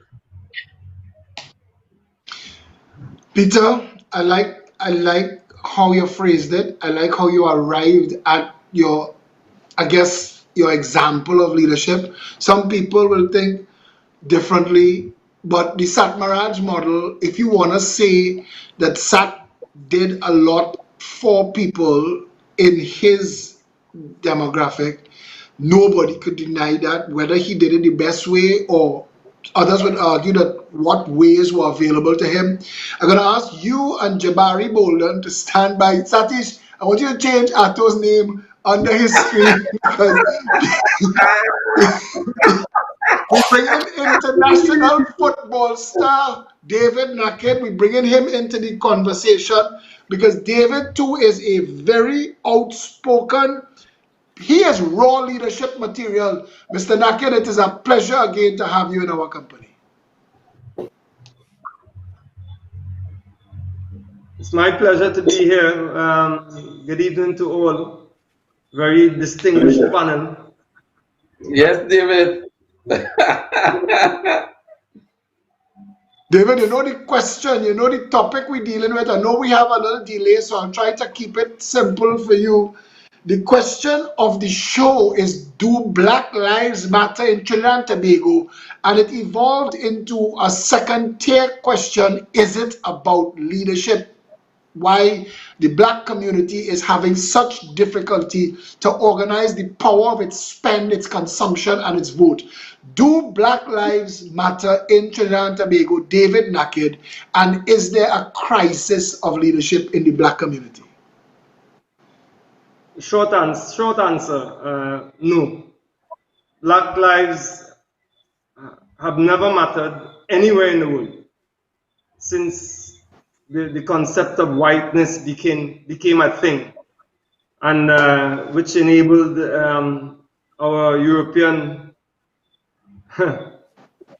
slave masters to come and take us from the African continent and turn us into slaves, or make us slaves for 400, 500 years. So black lives since then have never mattered in any form or fashion, especially in America, especially in Europe. Writ large in America, because it has become so internalized among the whites that to the point where lynching or hunting a nigger license was legal, stuff like that. Europe, which wears civility a bit better than America, tend to mask it a bit better. But as far as they're concerned, black lives matter even less. You can look nowhere in corporations, state boards, and you'll see any representation across Europe of black people. Now I know where this discussion will lead, so I will go to front, which means, does Black Lives Matter, does it matter in Trinidad? Are we under the same circumstances that are present in America on the European continent? Well, we are not to an extent.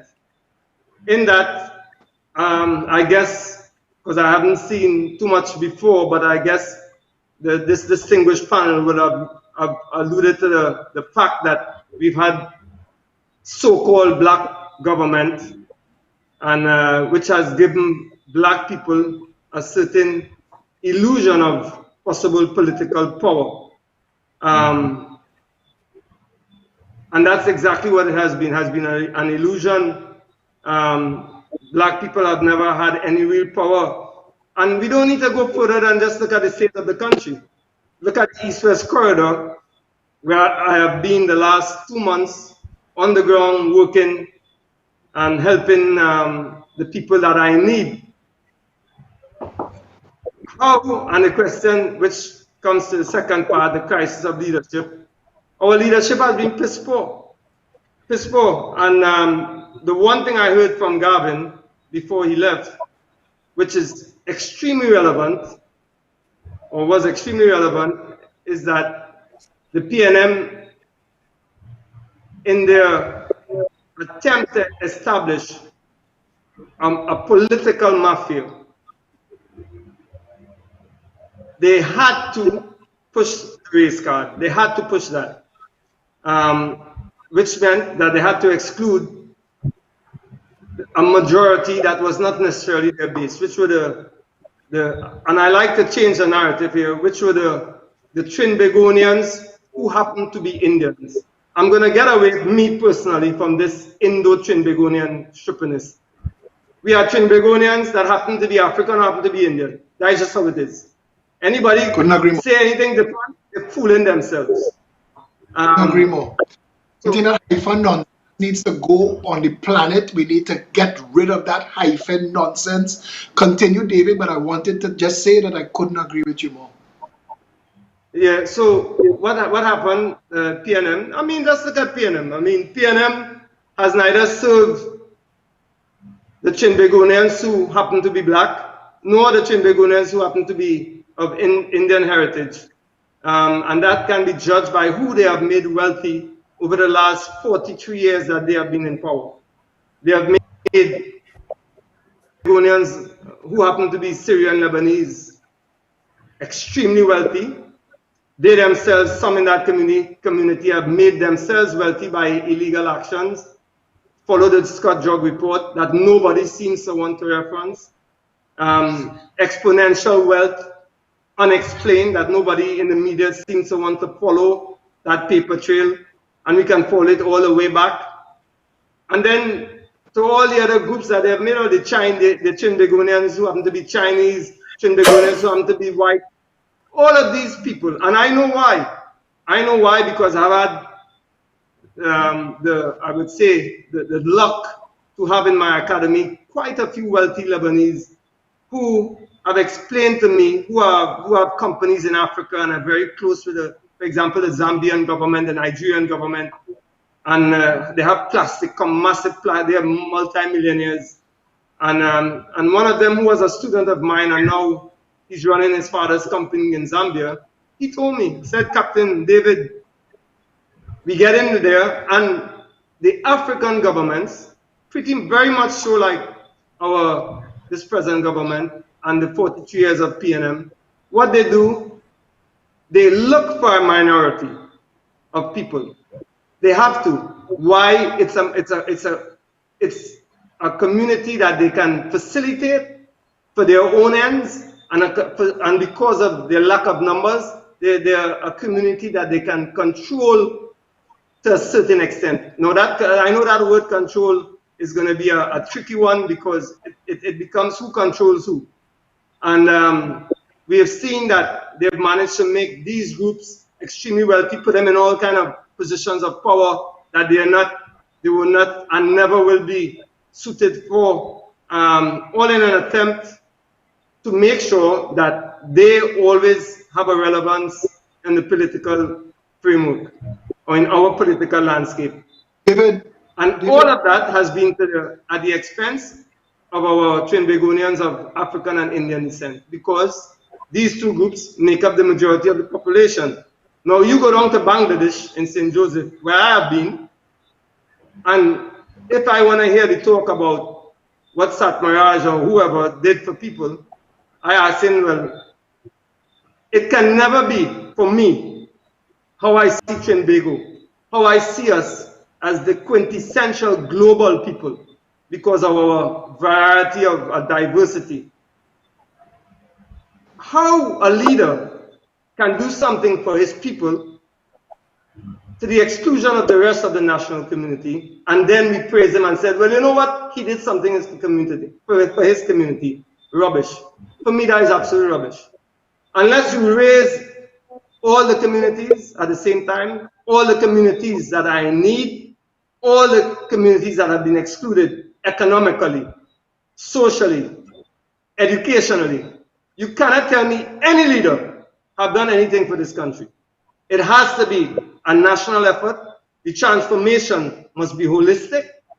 It must include all so-called Trinbagonian communities until we see ourselves as one Trinbago community. From the time we leave our houses, we leave our religion at home, we leave our ethnicities at home, and we come out as Trinbagonians, and we face the problem that there's no government, especially this one that has been there for 43 years, that have helped Trinbagonians of African and Indian descent. And if that answers your question of crisis of leadership, that's exactly what it's supposed to do. From Williams to Rowley. Philip, I have a question for you, because I think this is one that you can probably answer better than the other three people on the screen here now. Because we're having this conversation in the States where you say, what incentive do the powers that be in this country have to change anything? How do you force them? Why would they possibly give up the power that they now have? Let's relate that back to our country, Trinidad and Tobago. The people who have been, the ones that go on the Anthony Bourdain show. A lot of people had a problem with that statement, and because I am somebody who appreciates honesty, I looked at that and I said, I'm sorry it bothers you, but what he said was not necessarily incorrect. It was a fleeting moment of genuine honesty, right? It was the mirror reflecting back at us, and people did not like to see that. My question to you is, what possible motivation would the powers that be, who, as we have all agreed, have a very tight grip on the power and the money and the influence in our country, what possible motivation would they have to now decide, oh yeah, we're giving that up? Well, I want to say this to you, and thank you for throwing this at me. Politically, and I have to revert to a political answer, that the PNM and the UNC both ended up as opposite sides of the same coin, because Basdeo Pande's search for the parasitic oligarchy that he said was holding up the PNM, when he got into government, he got into bed with them and he ended up doing the same exact thing. We came back to a Patrick Manning and then a UNC and a Patrick Manning and Keith Rowley. And none of these governments we've had have ever looked at Trinbagonians as a people. We said today, it was never about the people. Look at our country. Look at it. We should have $3 trillion sitting down in a bank account somewhere. We don't.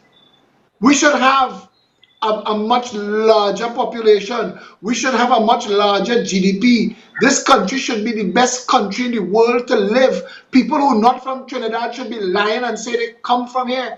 David Nackett touched on a point just now, and I want to, you know, when you want to get something to simmer in your mind because you want to deal with the issue, when he said that they look for a small class, a smaller population to suppress and subjugate the larger population, I want to ask David, who's the day? I'm going to throw that back at him just now, because it seems to me an unholy alliance up at the top there, business, professionals, politicians, and it's grown forward. Whatever happened with the Johnny O'Halloran, Sampy Wallace, PNM that begat all of the other bacchanal that gave us the Ishan Steve UNC and the SIS and all the other nonsense in Kamla government and the Calder Heart and all the craziness. Atto, we touch on issues in our party. We touch on issues like, how is it possible that a country that has the amount of water we have washes it to the sea and then pulls it back in and desalinates it and charges the country $500 million a year? Trinidad has never been governed. Trinidad has been looted for 58 years. Trinidad has been looted. Our education system is a failure. When you look at the prestige school model, has nothing to do with the Ministry of Education that they are successful. Has nothing to do with them. When Peter mentioned that people suggested that the government should copy Satmaraj, they have no interest in that. None. Wayne Sturge is coming on this show just now. Wayne is the person that told me, Philip, 20,000 people do common entrance every year. 7,000 of those 20 fail out of the system in a country that has nothing set up for that. So when you ask me what is going to motivate the PNM and UNC construct that fronts the contract mafia that's been feeding at that trough, that has taken that $3 trillion and left us nothing to show for it, what will make them change? Nothing. Nothing. Nothing. They have no motive to change. What we have to change in Trinidad and Tobago, and I love that David said he don't like the hyphen, because I don't like the hyphen, and I want to throw that to you too, Atto. How you feel about the hyphen? Because I feel like that is a tool of the people that want us separated so that they could control us. Yeah, I laugh at that because it's like, I mean, obviously you get that here too, where people say, if all the black people so unhappy in the States, well, go back where they're from. Which to me is comical because, right. If you don't like it, go. As somebody who is very well traveled, that is funny because what you realize is that where you are born and grown, that is who you are, even despite your race. So it's like me saying, okay, I going back to I have done all the genealogy tests and Ghana, this and that, the other. But okay, I land in Ghana now. I go back where I supposedly came from. What is my connection to that place? My connection is to Trinidad and Tobago. So every time I see that hyphen being used, I look at what the motivation is behind it. And he's correct in saying that usually when you see that delineation being made, it is because there's an agenda behind it. Because maybe my view of Trinidad and Tobago has always been, certainly maybe not in the last 10 or 15 years, but before that, it was always a view from 30,000 feet up, 40,000 feet up. It was always this rosy picture of my country because that is how I chose to view it. I have never seen anything more beautiful than when Trinis are united behind a cause. It's why I get involved in, like, when people say, "Boy, yeah, man, Martin is." No, it's because our country is never better than when we are rallying behind a cause. I ain't care if it's Anya Ayongchi on some show, the Soca Warriors. When we get together for any one thing, we are at our very best. And when we are at our very worst is when we allow powers that be and outside influences to somehow say, just you not like this one, just you are not like her, just you are not like him. That is when we are at our very worst. And I say this all the time. It is very, very difficult to fool a Trinidadian. I pride myself on being that way. But I look at us and I go, it's hard to fool us, but we are great at fooling ourselves. We are great at fooling ourselves. It baffles my mind. Peter Taylor, are you happy being an Afro Trini, or are you also in agreement that the dividing of the people by race and ethnicity and religion is at the heart of the control that keep us subjugated and broken as a nation?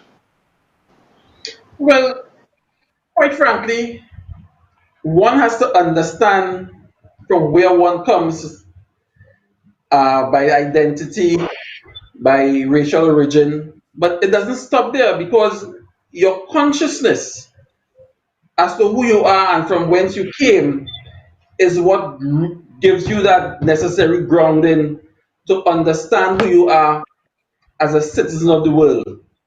So if I have African ancestral traits, I have East Indian ancestral traits, Portuguese, it matters not.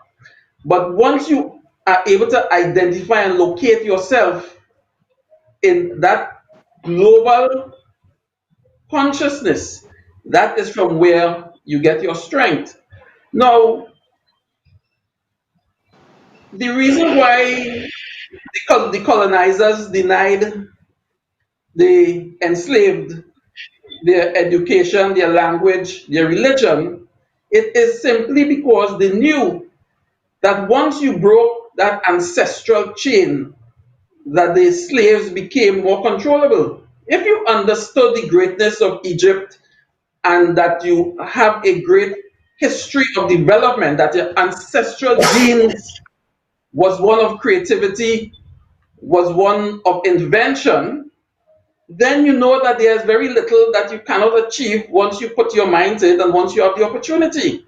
So understanding from whence you come are the pillars that allow you to locate yourself in that very, very, very wide world. Because if you don't understand from whence you come, you'll be going from pillar to post.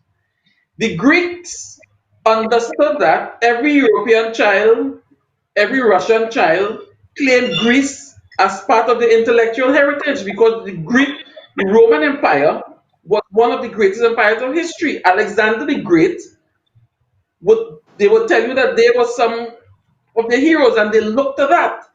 So when you are able to understand as a young black child the greatness of Imhotep, the greatness of Ramesses, the greatness of African civilization, it allows you to locate yourself in world history. It doesn't mean that you exclude or you denigrate other people because others have achieved as well, but it just allows you to locate yourself.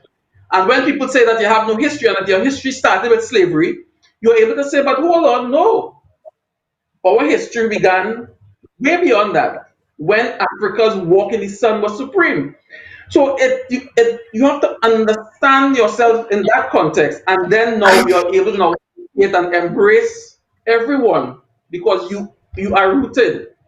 You are rooted, and you are able to understand the world in which you live. Peter, I want to ask you a question.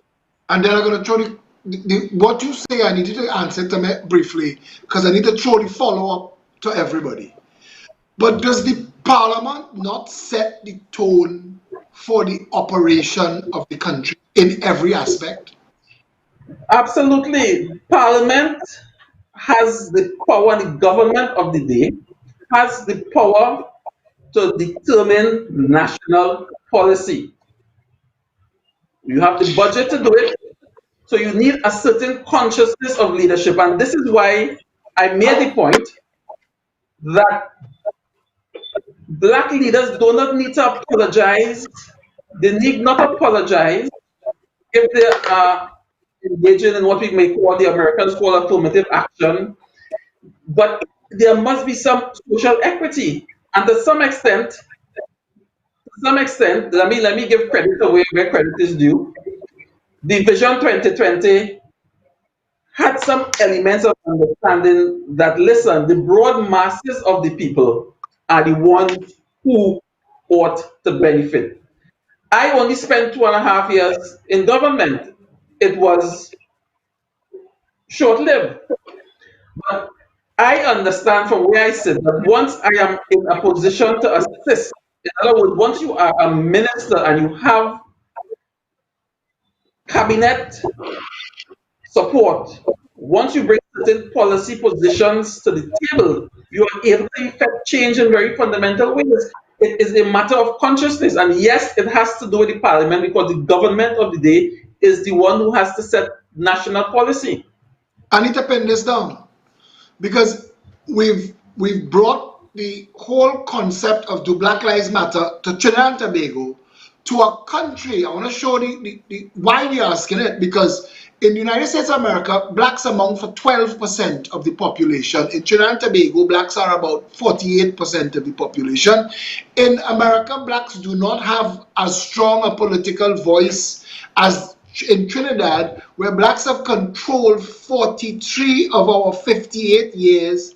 Sorry, the PNM as the Black Party has controlled 43 because we are all, as somebody mentioned earlier, if you're not white, you're black.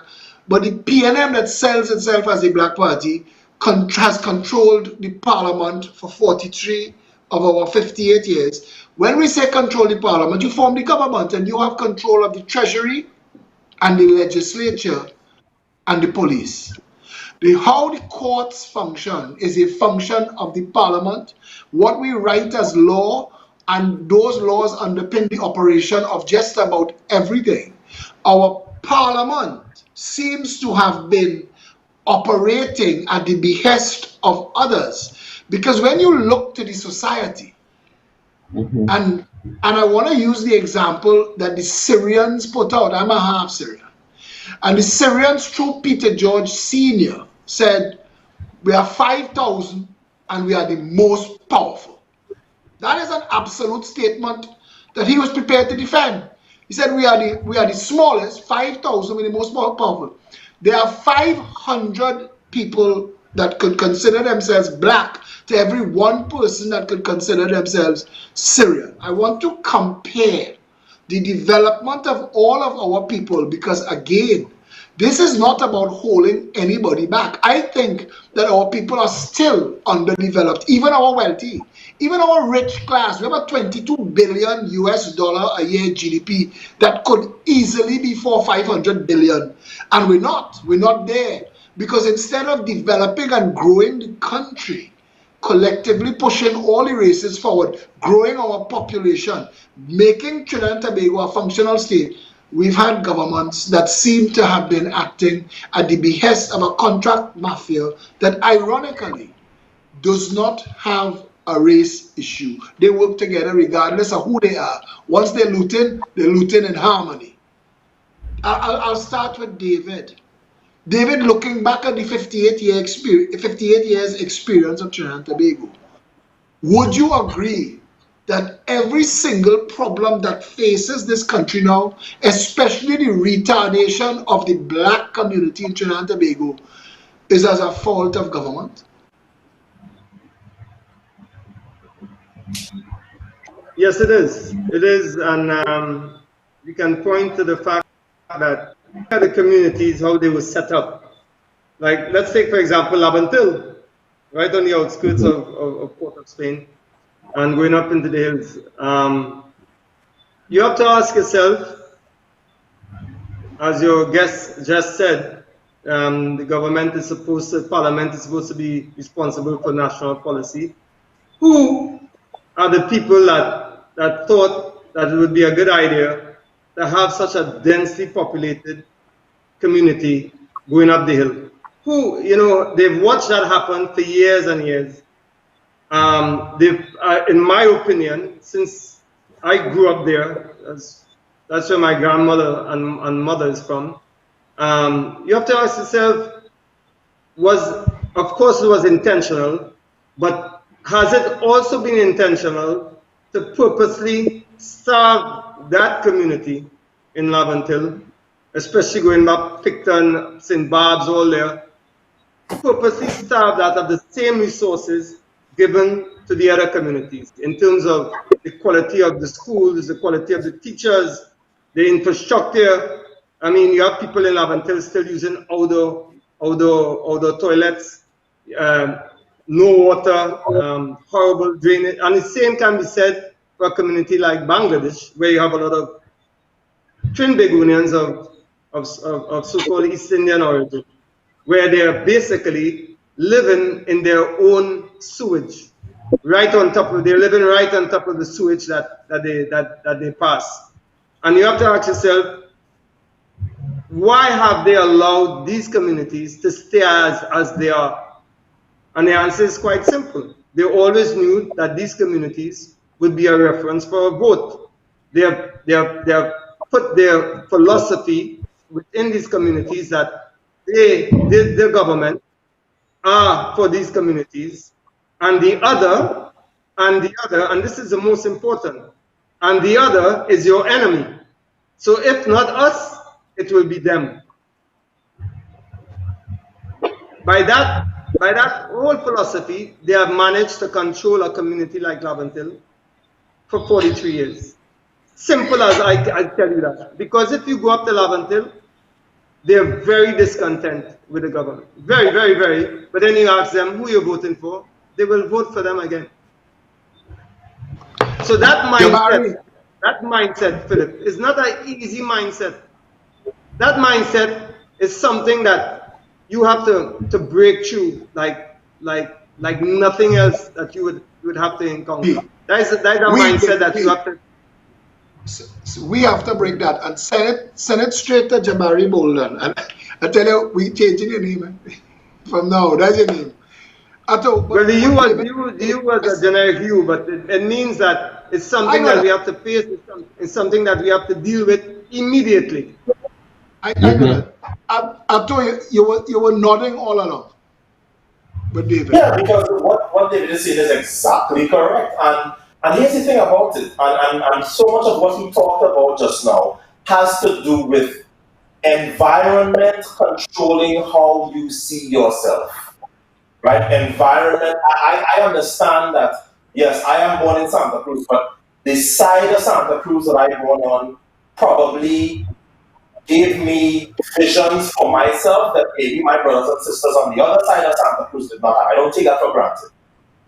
My mother, when she moved to Atlanta in 1990, was part of a task force that decided that the way to uplift Black people in Atlanta, Georgia, was to get rid of the project system.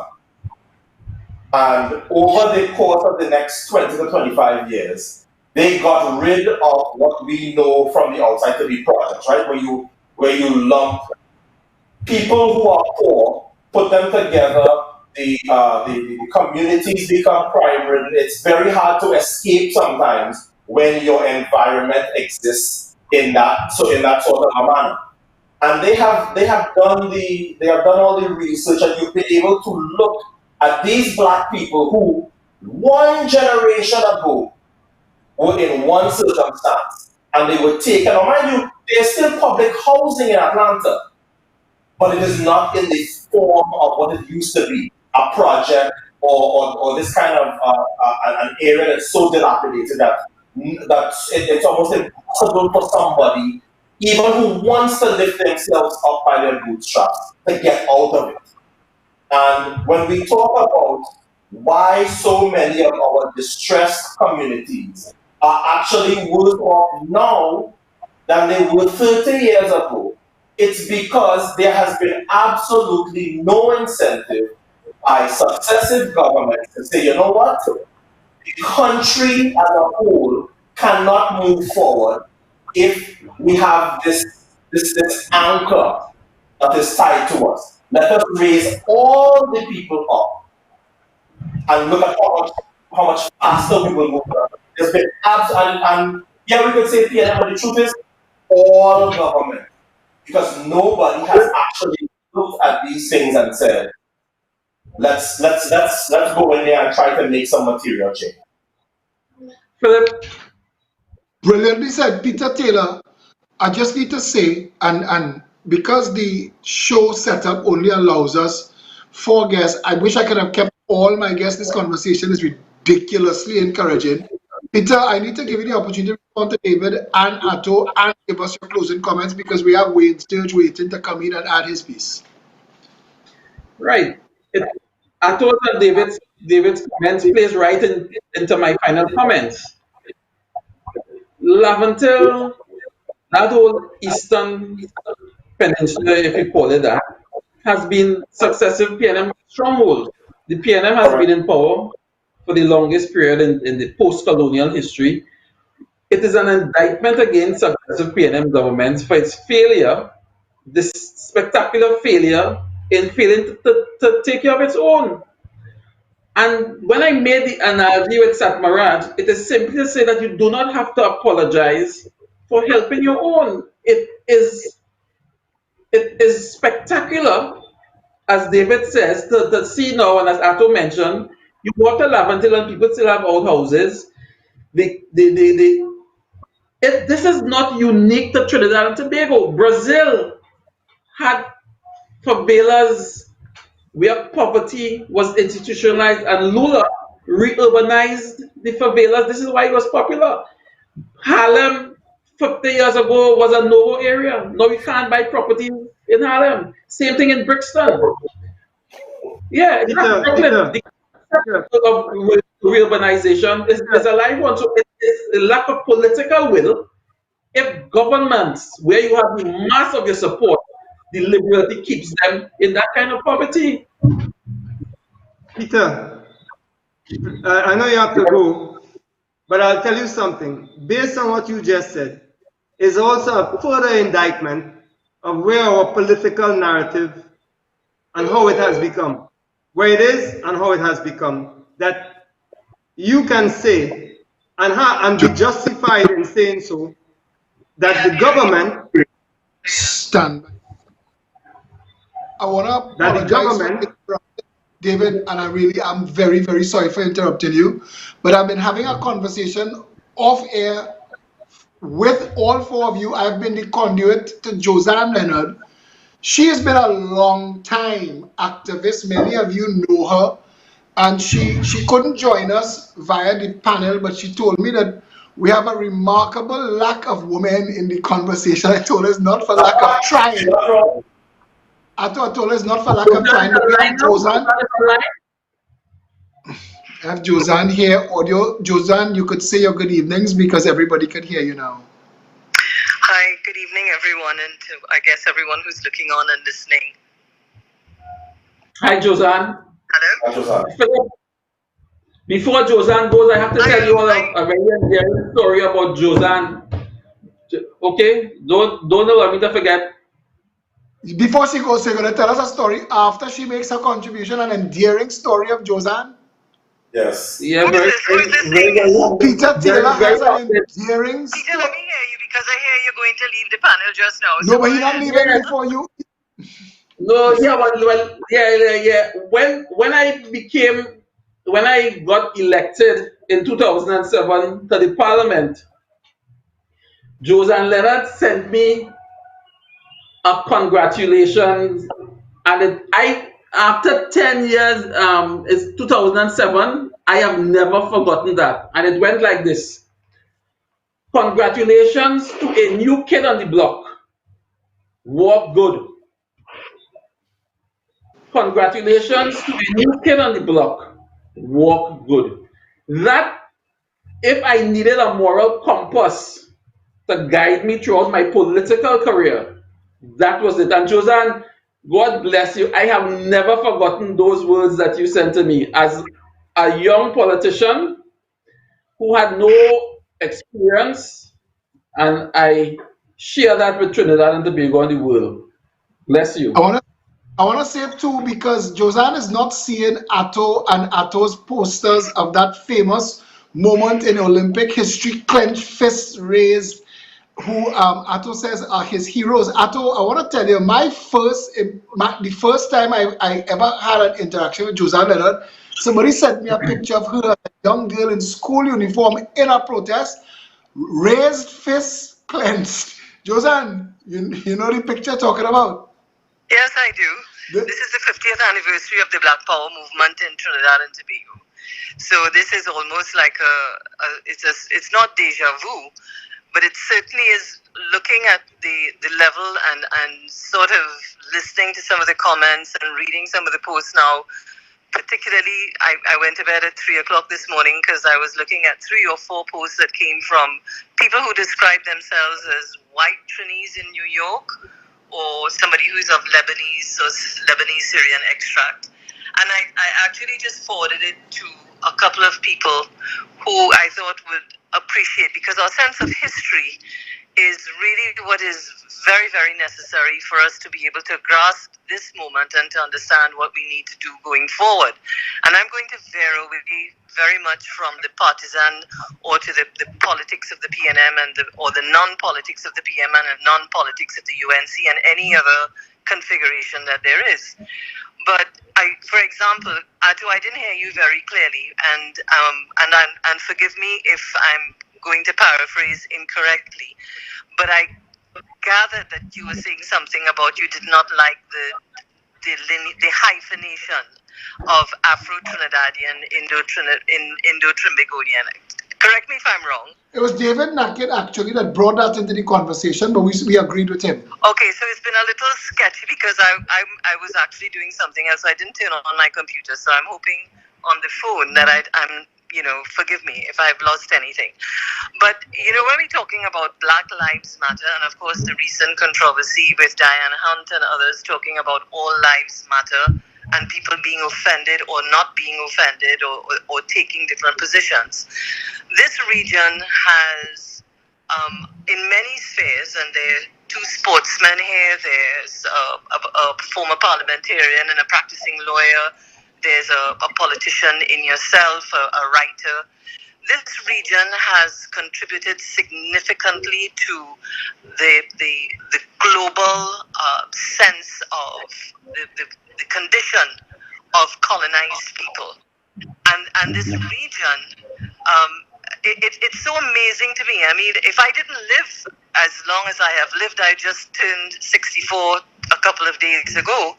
If I hadn't lived as long as I have lived and gone through a particular period in this country's history, meaning that period of the 70s, which was something that ran through the entire Caribbean, which of course was running through the world, because you had the civil rights movement, we had the Black Panthers, who were considered to be the antithesis of Martin Luther King, and very little do people acknowledge that in fact Martin Luther King found himself moving more towards the rhetoric and the ideological positions of the Black Panthers.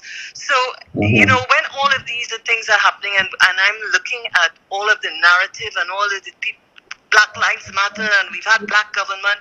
We've had black government. We've been masters, quote unquote, of our destiny for a long time in terms of being independent. But we haven't changed our institutions. We haven't fashioned our own systems. And so the very tools that the colonial masters would have used to keep us in line and all of the institutions, largely education. Peter he made some reference to it. Largely education, in which the enslaved mind just really sought to repurpose itself to fit that mold. We didn't have slavery in Trinidad. The rest of the English-speaking Caribbean certainly did.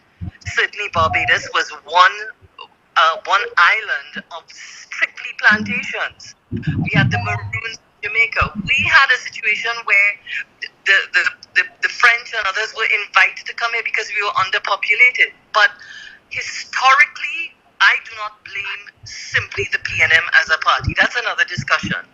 It is us as a society, the fact that we have that we've not done our work, well, not all the time, because we've had very, very rigorous and important moments in our history. And as we talk about Black Lives Matter, I'm going to go forward and backward. Black Lives Matter. This country this year is celebrating the 50th anniversary of the Black Power movement. They were not riots, Peter, correction.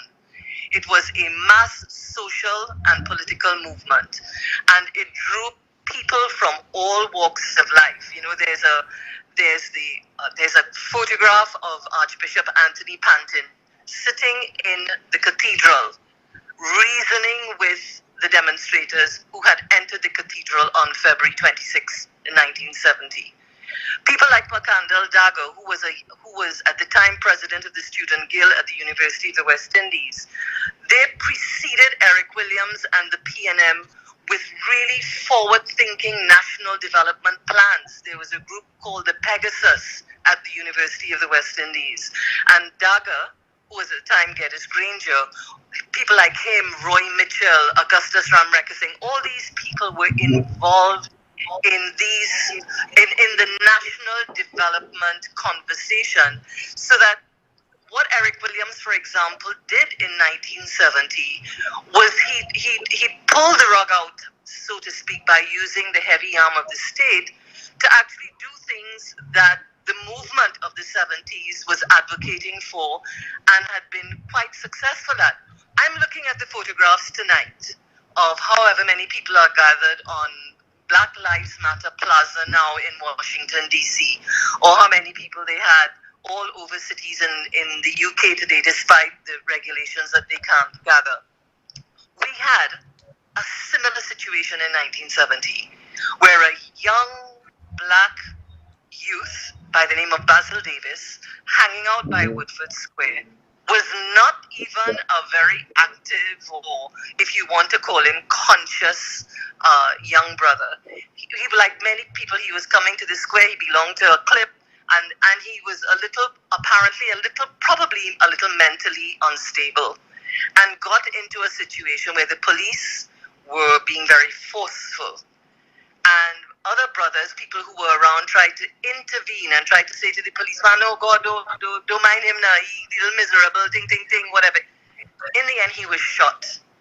That funeral in Trinidad and Tobago had over 100,000 people. As far as the eye could see, you were at points in San Juan, and I mean, if in those days we had drones, the reports, people were just, it took hours and hours for the mass procession of people who, he became a martyr, in a sense, like George Floyd and others have become martyrs, because they symbolize the inequities, they symbolize all the cracks in the system, they symbolize the injustice, they symbolize the lack of opportunity, and they symbolize the race and class and mechanisms of control that we have not dismantled as independent nations. So America isn't teaching me anything. I mean, God bless what has happened God, bless George Floyd and others who have passed, and all the celebrities who are now coming out and saying this and saying that, and all that is wonderful. They're not teaching me and us in the Caribbean something about our condition. We are part of a global movement. We forget that people like Walter Rodney, who in the late 60s was a preeminent scholar at the University of the West Indies. He wrote the seminal book, How Europe Underdeveloped Africa, and another one, Groundings with My Brothers. And they had a Black Writers Conference in Montreal, and people like Walter and CLR James and all the white liberals, everyone was there. And he came back to the Caribbean, and he was refused entry into Jamaica, where he was teaching at the Mona campus of the University of the West Indies.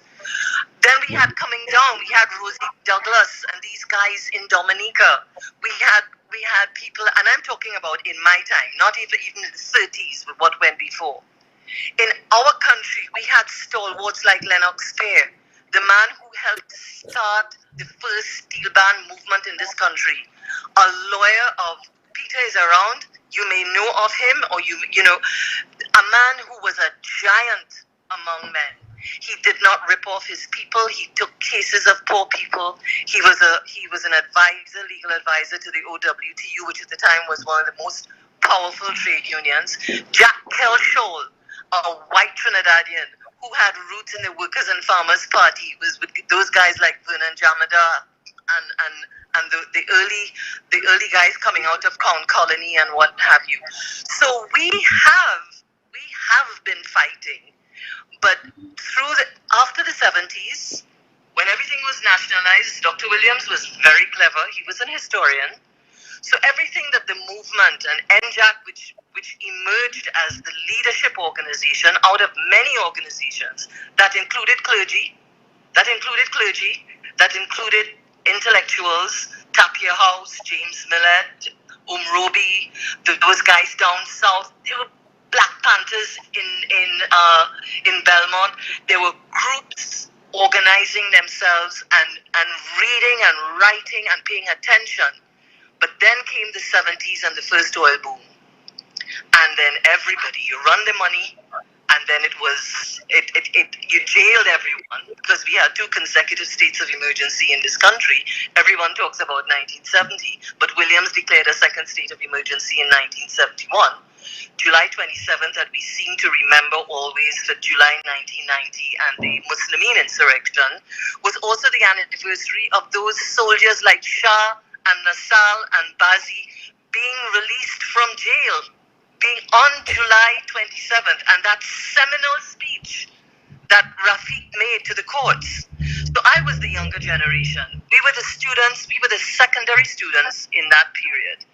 And we worked and we read and we mobilized and we interfaced. And there was not a place in this country that we could not go where young black brothers on the block would protect the young sisters. We were all up in Minty Alley and Scorpion Alley and down Maruga, all hours of the day and night, under the whole thing, going all in Tobago. And we were never, ever in danger. So we have very recent historical imperatives and situations that allow us to pick up the mantle and move on. Black lives matter, yes, but we have to fix our house. And just as how the civil rights movement and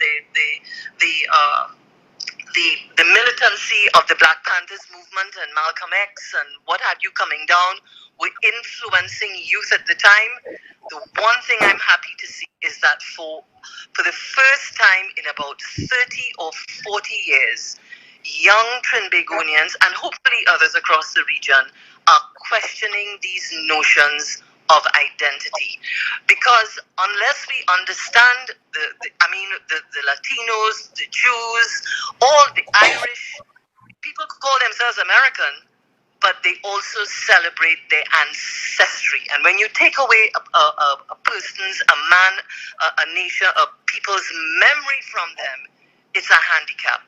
It's a handicap. So we need to get back our memory, and we need our education system to change. And yes, we need to have a different kind of politics, which for me is not just talking about PNM and UNC and PEP and COP, because if the system to which we subscribe doesn't change, then the people with best intentions go in there and cannot be effective.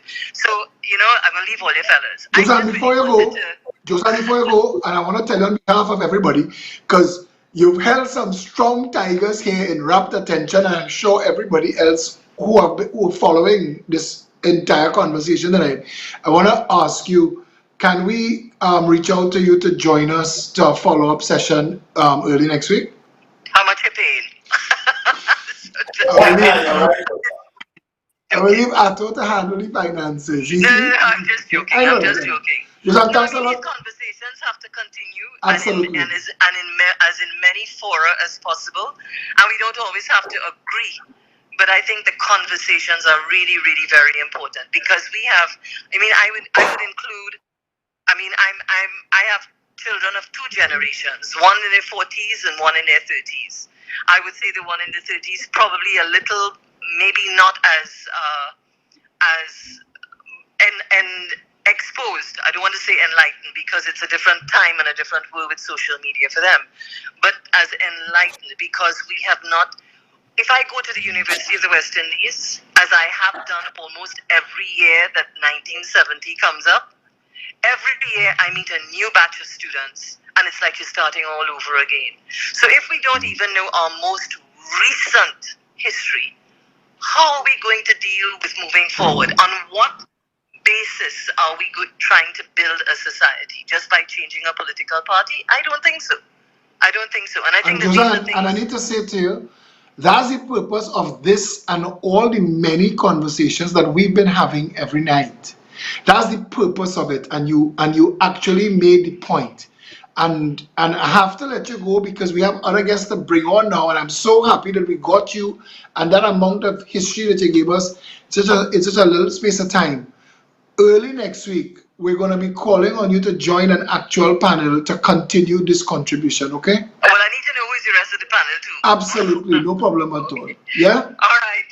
Okay. Thanks a Take lot. care, everyone. Thanks a lot, Josanne. Thanks a lot, Josanne Leonard. I mean, she is an actual activist. I know she's going to be listening off air. Peter, I had to get you to wrap up. Wayne Sturge is in the outer room and he wants to come in. You were going to make your closing comments, but I want to say to you, thank you very much, Peter Taylor.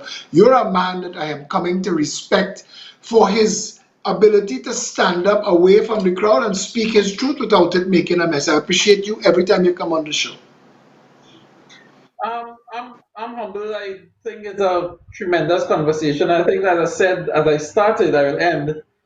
This is a moment in time when we have the opportunity to shine a light on national issues because national issues are now global issues and vice versa. I could only urge Trinidad and Tobago to honestly look at ourselves, look at the post colonial period, look at the gains that have been made, but we must also be honest to look at the failures.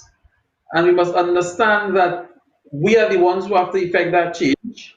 And once we are committed to national service in the national interest, that to me would be the guiding light to a better Trinidad and Tobago because we have the answers. We have the answers in this country. I remember Black Stalin sang Calypso some years ago. He said,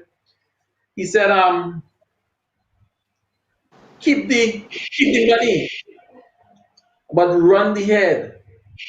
You know, in other words, what he's saying is money is one part of it, but ideas are what really makes a country develop. Keep the bread and run the head. And just want to say good night to David, Ato, Jabari, Bolden, you, Philip, and I'm humbled to have been part of this wonderful experience. Thanks a lot for Thanks, joining us. Peter. And David, I mean, some of the things that Josanne touched on there, she's showing that Trinidad was not a newcomer to the global struggle for equality and change, but that oil money distracted us as a nation and we became the looting country that we've been talking about. It seems that we have a prehistory, a current history, and we're entering into our new a new opportunity. What's your take on that? Well, she's correct. Historically, we have been involved in the struggle. That's how we gain our independence.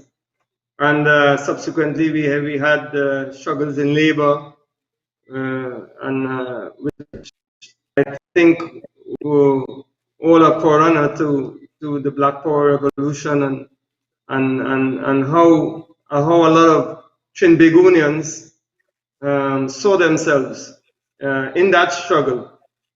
But to touch on what I have to say, and what Peter alluded to as well, that dropping the hyphen on our names doesn't mean that we deny or we forget our ancestry. That has nothing to do with it at all.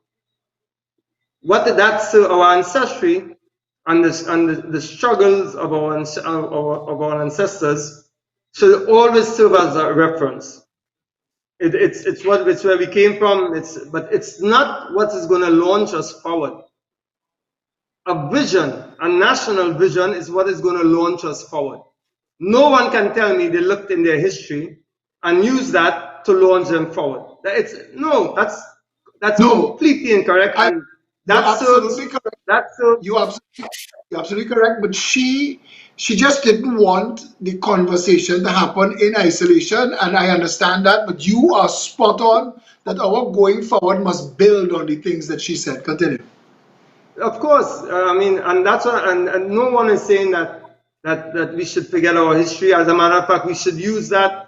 But it's a national vision that's going to take us forward, and we must insist that that national vision should be one where we, as a national community, without the hyphens, is going to take us forward. Because believe me, Trinidad and Tobago will never reach its potential. And Peter said that. I like what he said at the end.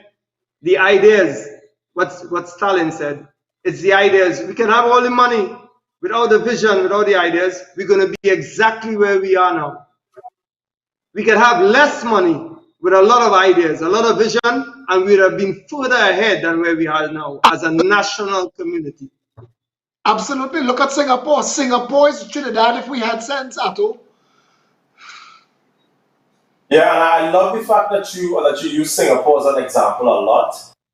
Because it's a place that I have spent some time, and nobody who visits Singapore has anything other than glowing reviews to say about it.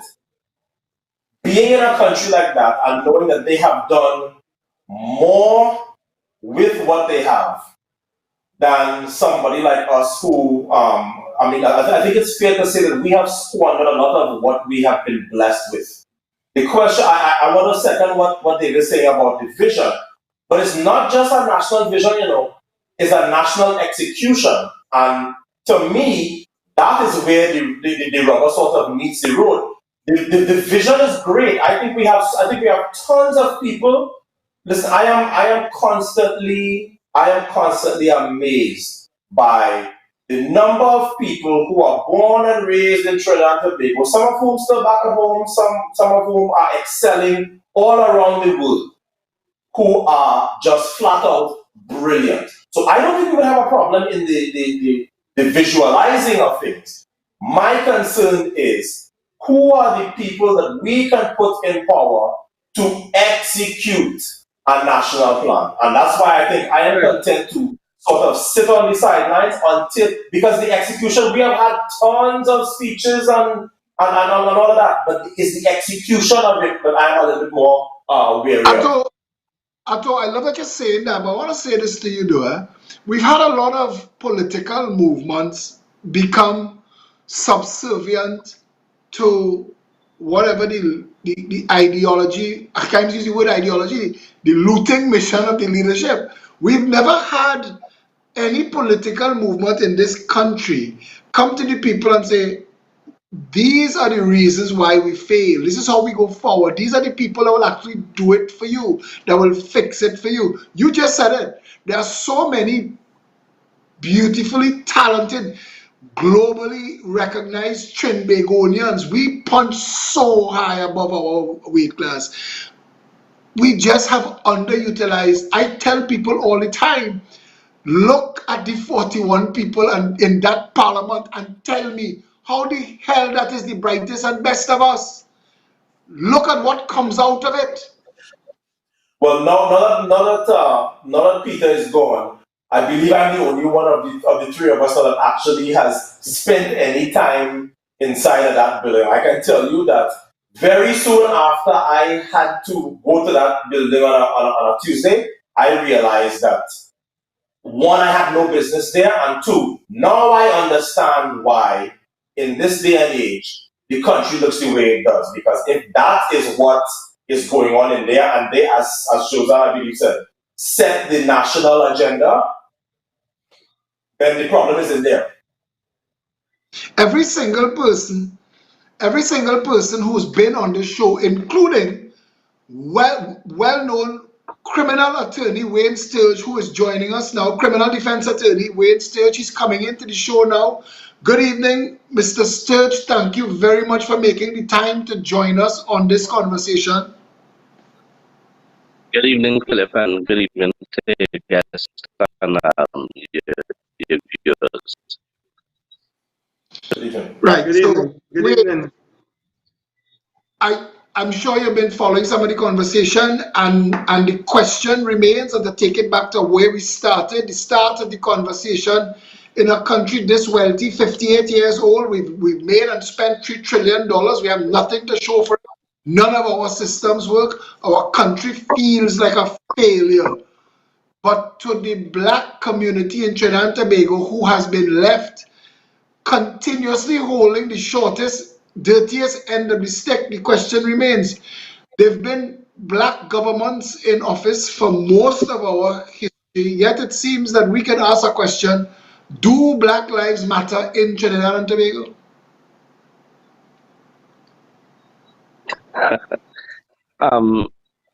I wouldn't want you to confuse or conflate that issue here with what is really an issue that the black man is facing in America, because compared to America, the black man is a majority in this country, so that the problems we face we might be facing as a majority, and the dynamics would be somewhat different.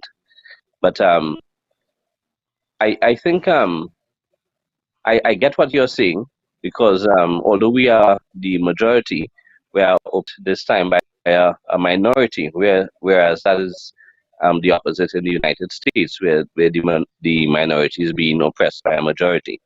So the system is not working for black Trinidadians for a variety of reasons.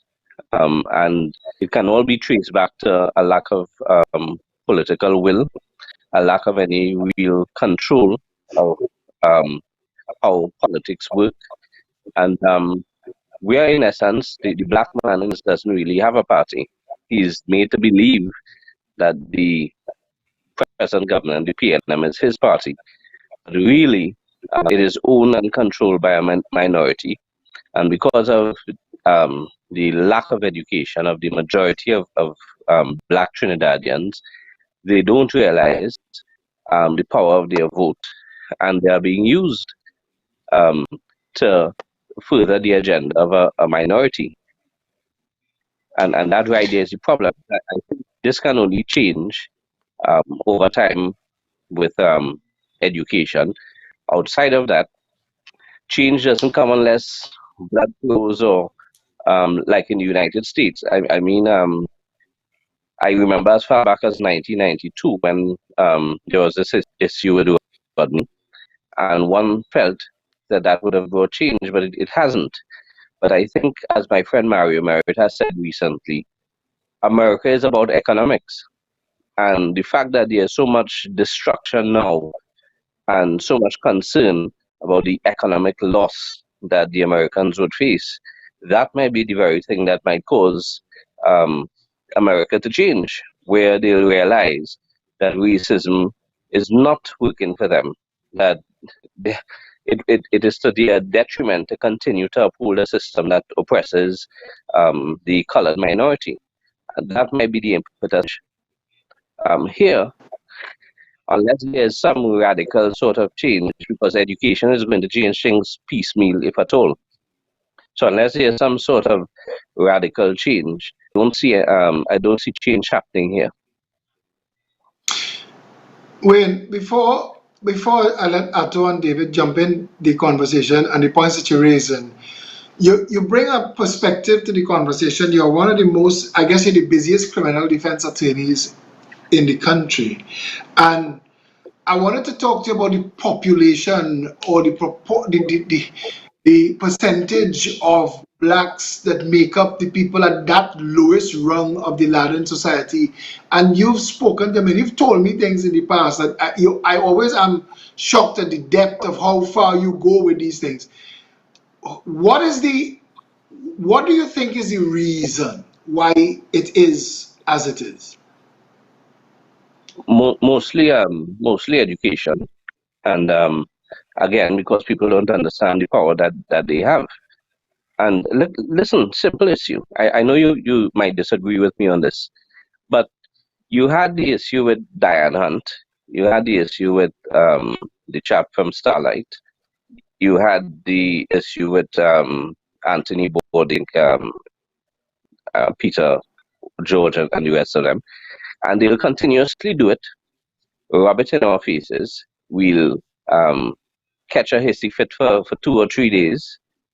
We'll threaten to boycott, and then 2 or 3 days later, we are all back in rituals, we're all back in Starlight, we're all back at Diane's tea shop, and so on. And they say what they say, and then there's an apology. One wonders if it's ever sincere, but they say it because they have to, and then it's all back to normal. And I think that's the problem here. We don't take ourselves seriously, and we don't realize we hold the economic power. But what we should do, if we seriously boycott these places, and instead of going to Massey, for instance, there are groceries and parlors in your community owned by people of your own color. Why not patronize them? Why do you have to listen? I don't buy mangoes in Massey. I don't buy a lot of things in Massey because if I am driving through St. James, I'll see a Rasta man selling mangoes. He might inflate on me, but Massey is inflating the price on me too. And the point is, if we don't try to empower ourselves, we are always going to be enslaved by the minority because they have the economic power. I think they do. They wield it over us, and we don't show we don't show them the power we have. If we simply boycott them for a month, they'll be in serious trouble, and we don't do it. So it really is a question of economic will and education. The black spend in Trinidad and Tobago upholds the entire economy. That you cannot argue that point. The power of the black labor and consumption right after that Anthony Bourdain show, I told Peter George Jr., I mean Peter George Sr., I said, you're talking about a ass. You can't say that you are 5,000, you're the smallest and you're the most powerful. I say your power is based on people working for you and buying from you. If people withhold their labor, withhold their consumption, tomorrow you're back cutting grass. So you're not powerful. What you should say is you're blessed, you're fortunate, and you're thankful. So I agree with you. People who are making foolish statements and then making apologies out of fear of economic loss, I have no time with them. I have time with that. The conversation we're supposed to be having, though, is this. I'm asking you. You have the largest spend per capita. You control the government. You control the treasury. You control the police. You control the legislature. What is keeping the black community from standing up and feeling its own power? Lack of a leader. Lack of a leader. Because no one has been able to address the communities, and to Wayne's point, when he talk about spending in your community among people that look like you, I would say I would like to expand on that, because my hope, my vision is just a little more national than, and I understand where Wayne is coming from, I understand, but I think for us to move forward, we have to embrace all the communities. And I will continue to say that, although it might seem a bit idealistic, I will continue to say it because that is where that should be our objective. But to your point, Philip, and I disagree with you, when Peter George said that they are the most powerful, you could tell him a man's over that his power is based on our spend and our labor. He not hearing you, because he's completely right. They are the most powerful because we're not going to withhold labor. We're not going to withhold our spending among the community. We're simply not going to do that, because there's no one until now who can coalesce the black and underserved communities of Trinidad and Tobago to tell them this is what we need to do as one people, as one community, and any jackass group that wants to consider themselves apart from the national fabric, they're welcome to consider themselves apart economically as well. We're not going to patronize them. It's as simple as that. But you have to have leaders coming forward that they will have the community to look to. I mean, if you have somebody like a potong like Fitzgerald Hines in Laventille, and people holding their nose and will still vote for him, what does that tell you? What does that tell you? I have been up there, and there's not a single person I saw in St. Barb's, in Picton, Laventille, who had anything good to say about that guy. But they will go back and probably if he goes up, because that community and most of our national communities begin to always see themselves wane. And to your point, as we have to take care of our own, it's us against them. So that's why I'm saying we need to change that narrative. So David Naked and Wayne Sturge, you're describing something that has been referred to as being colonized in the mind. Ato, have you heard that term before? Is that what keeps people? Go ahead. Well, that goes back to what the point I raised about how people were enraged about Kanye West saying that slavery is a choice. Now, obviously, there's a wide swath of the population that thought, how can Kanye, somebody who's supposedly an intelligent black man, say that slavery is a choice? And of course, it went over plenty of people's heads, and it made him have to apologize and so on. But what David and Wayne are talking about here, it is essentially that kind of slavery, mental slavery, is a choice. Because if, as David just said, you are going, you look around your community, every year it gets worse. You see your friends killed, sent to jail, all the things that we know are the ills of society. And you going in that same voting booth and saying, you know what? I know that I am now 20, 30, 40, 50, 60 years old, but I'm still going to vote for the people who are largely responsible for my community looking exactly the way it does right now. Then the problem is not them, the problem is you. And it means that in your mind, you are literally trapped in a place where you feel like, I'm surprised it hasn't been said on this program yet. I PNM till I'm dead, I don't care, I am PNM till I'm dead. And it's like, yes. And that death that you're talking about is going to come sooner rather than later if you don't realize that. At some point, and I would hope that we would have a little bit more of a conversation about it before we end. There has to be some personal responsibility taken for the way things are. It's not just about, well, look at what they do us. At some point, you have to say, what have we done to ourselves? It's almost like a battered wife syndrome, where it's like, okay, honey, at some point, you have to have the strength. We will help you if you step outside the door. But at some point, you have to have the strength to take that one step away from that abusive husband. And what I see now in Trinidad and Tobago is an abused society that is literally too scared to leave the husband. But look at George Floyd. George Floyd's video. I think that was just, human beings have a place where they reach, that's it. That's it. I'm not taking this no more, and step out. And poor George had to die that horrible death.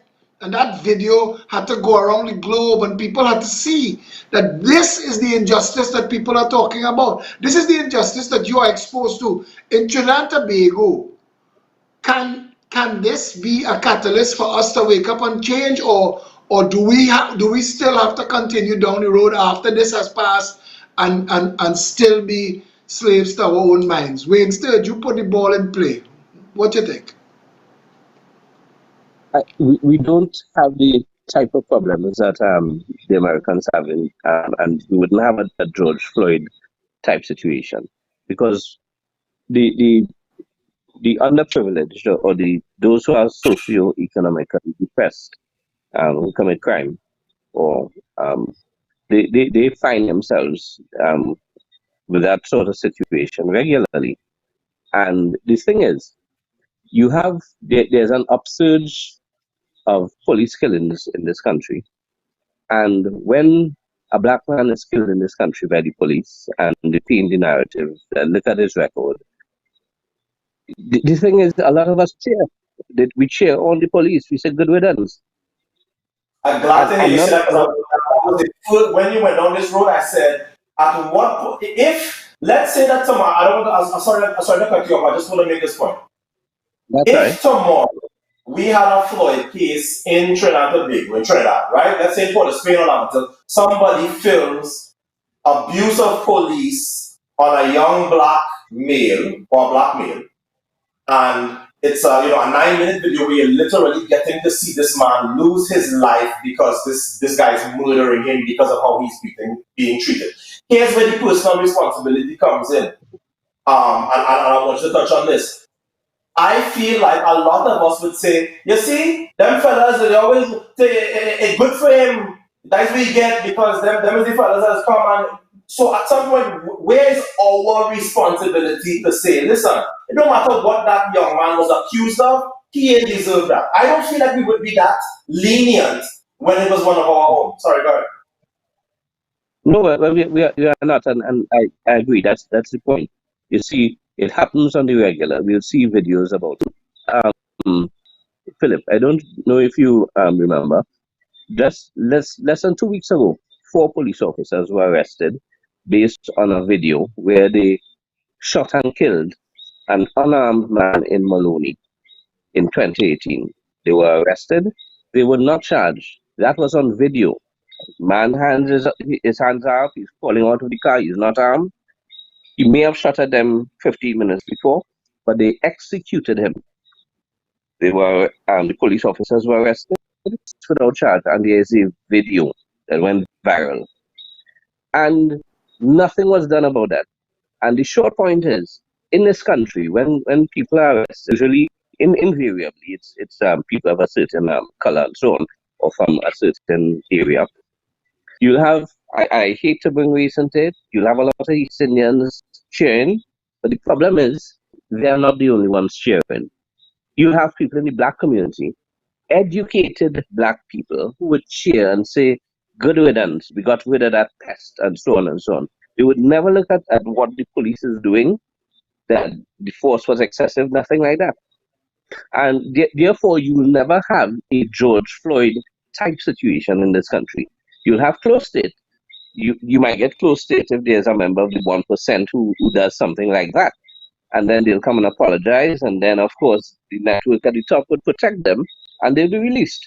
I can give examples. We can go right back to Brad Boyce. And we can go before that. And that's the point. It keeps us divided in this country. And it's the two major ethnic groups. They are played off against each other. Mm-hmm. You're making a very important point, and I don't know if you know the point that you're making. When Candace Carrington Scott and the other girl were raped and murdered in Westmoreland a couple of decades ago, and the whole of Trinidad responded to that, and there were candlelight marches on the president's house, prime minister's house, and Keith Sobian, then Attorney General, hanged Glenn Ashby illegally because Glenn had cases. I want to say this to you. Those were white lives or privileged lives, and Trinidad reacted and came out the way America is reacting and coming out for George Floyd. So it's not that we don't know how to do it, but it seems like we don't know how to respect black skin, or we don't know how to appreciate. Is that a point? That's what I'm saying. That's the point. You see, the thing is, if skill,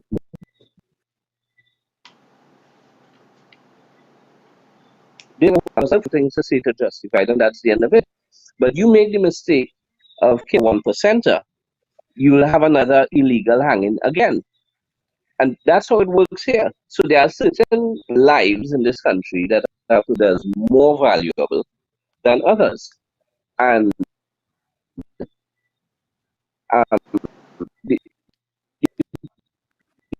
we saw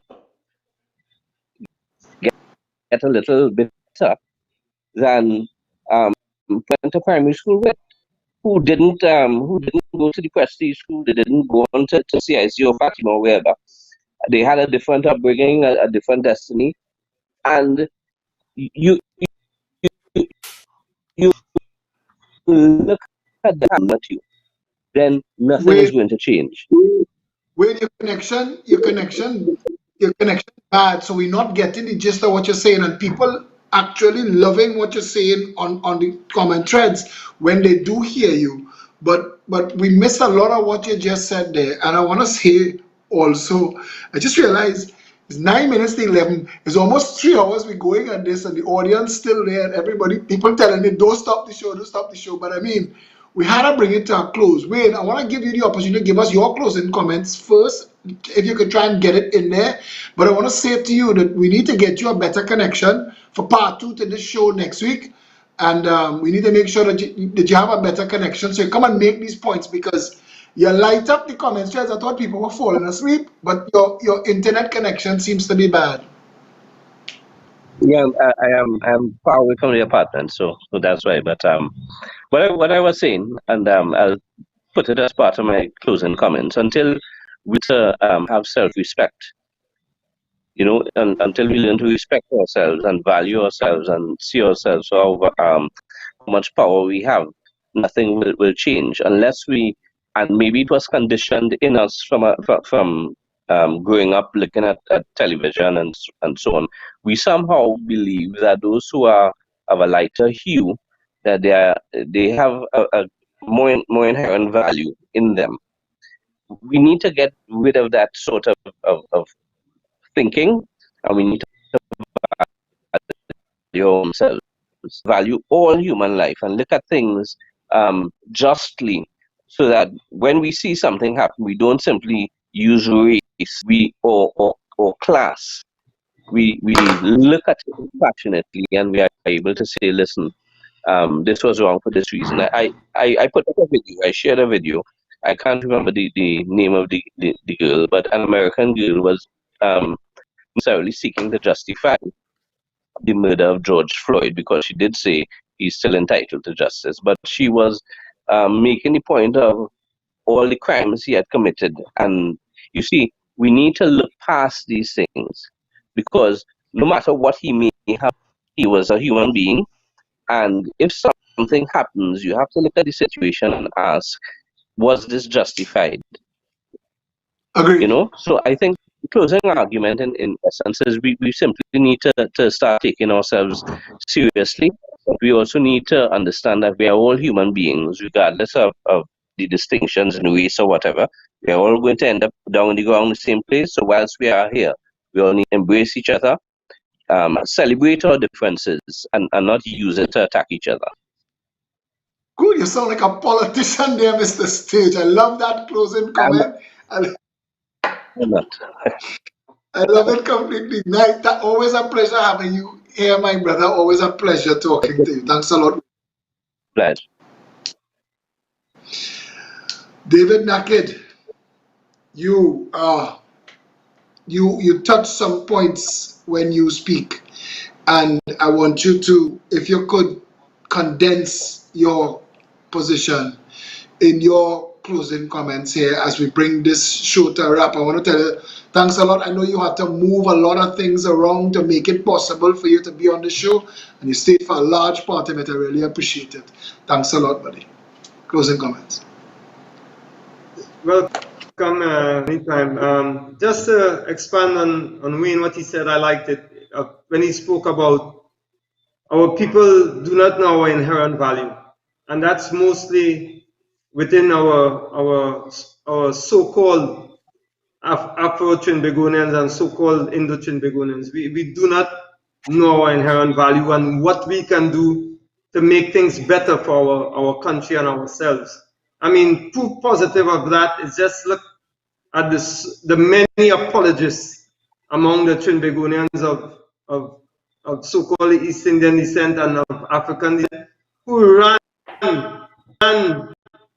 to the rescue of those clowns who made these comments about all lives matter and it's not only black lives. And I mean, they ran to defend them, totally forget context of what Black Lives Matter mean, especially in this time.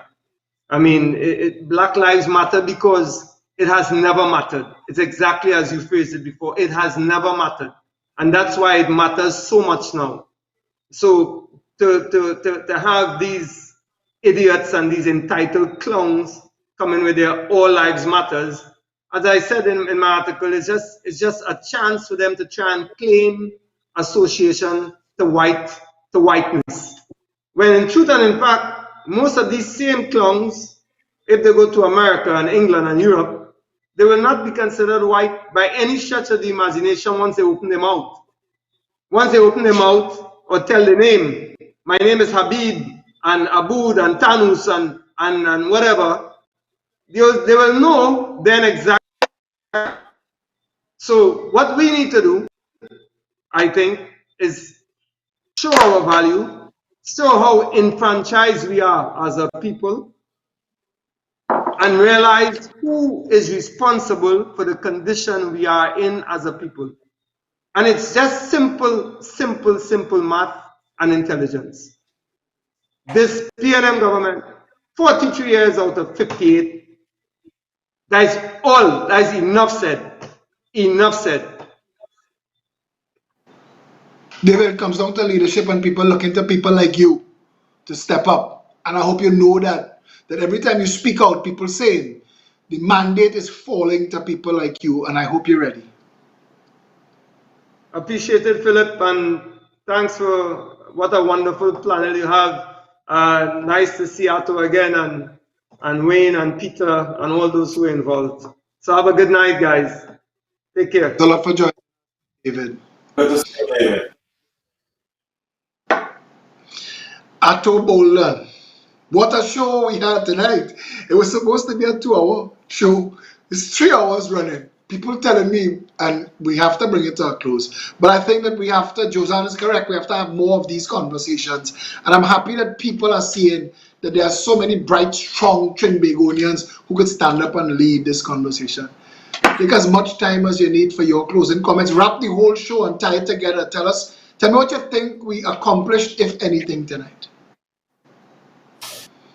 First of all, let me thank you for having the initiative to have something like this. This is not something that happens very often. It's a little bit radical, but as you know, I believe that change happens when radical thinkers get out there and actually execute their plans. I thought that one of the best things that you did this evening was to bring Josanne on board, because I think that everybody, certainly me, needed to be reminded from whence we have come. Indeed. And I look at my own path and I realize what got me here. What got me here is I was born in a country where I had examples of people who looked like me excelling. I grew up in a country where to be an all-rounder was the greatest thing you could be. To be good at sports and books and know a little bit about everything is the best thing you could possibly be. And now I turn 47 this year, and I look back at the rearview mirror and I look at what is ahead of me. And I look at what my home country of Trinidad and Tobago looks like. And I am convinced that there is not only a need for change of some of these archaic systems which have perennially kept people who look like me under a thumb for years and years and years, but also where are the people who are of my generation who have done, some of us have done very, very well. And I think in the way that you see Magic and Michael Jordan and some of the people here who are saying, you know what, we also have been guilty, because we have, as I said, been up in our ivory towers and we've been distracted by the money and the trappings of success and so on, and we have kind of given kind of piecemeal to our people below us, but we haven't meaningfully contributed to what we realize now needs to be the upliftment of our people. And I am challenging all the people who have done well. We are presidents of universities, we are recording artists, we are actors, we are activists, some of them don't have the fancy jobs. But the people who are my age, if you are distressed about what the country looks like right now, think of what it can look like in 10, 15, 20, 25 years. And then ask yourself the more important question, and that is, what are you going to do to make sure that in those years that are to come, that the country that gave you so much looks more like it did back then and not like it does now. I am standing ready, willing, and able as soon as I see a vehicle, no matter what it looks like, where I feel I can give some material, meaningful contribution to the place that gave me so much.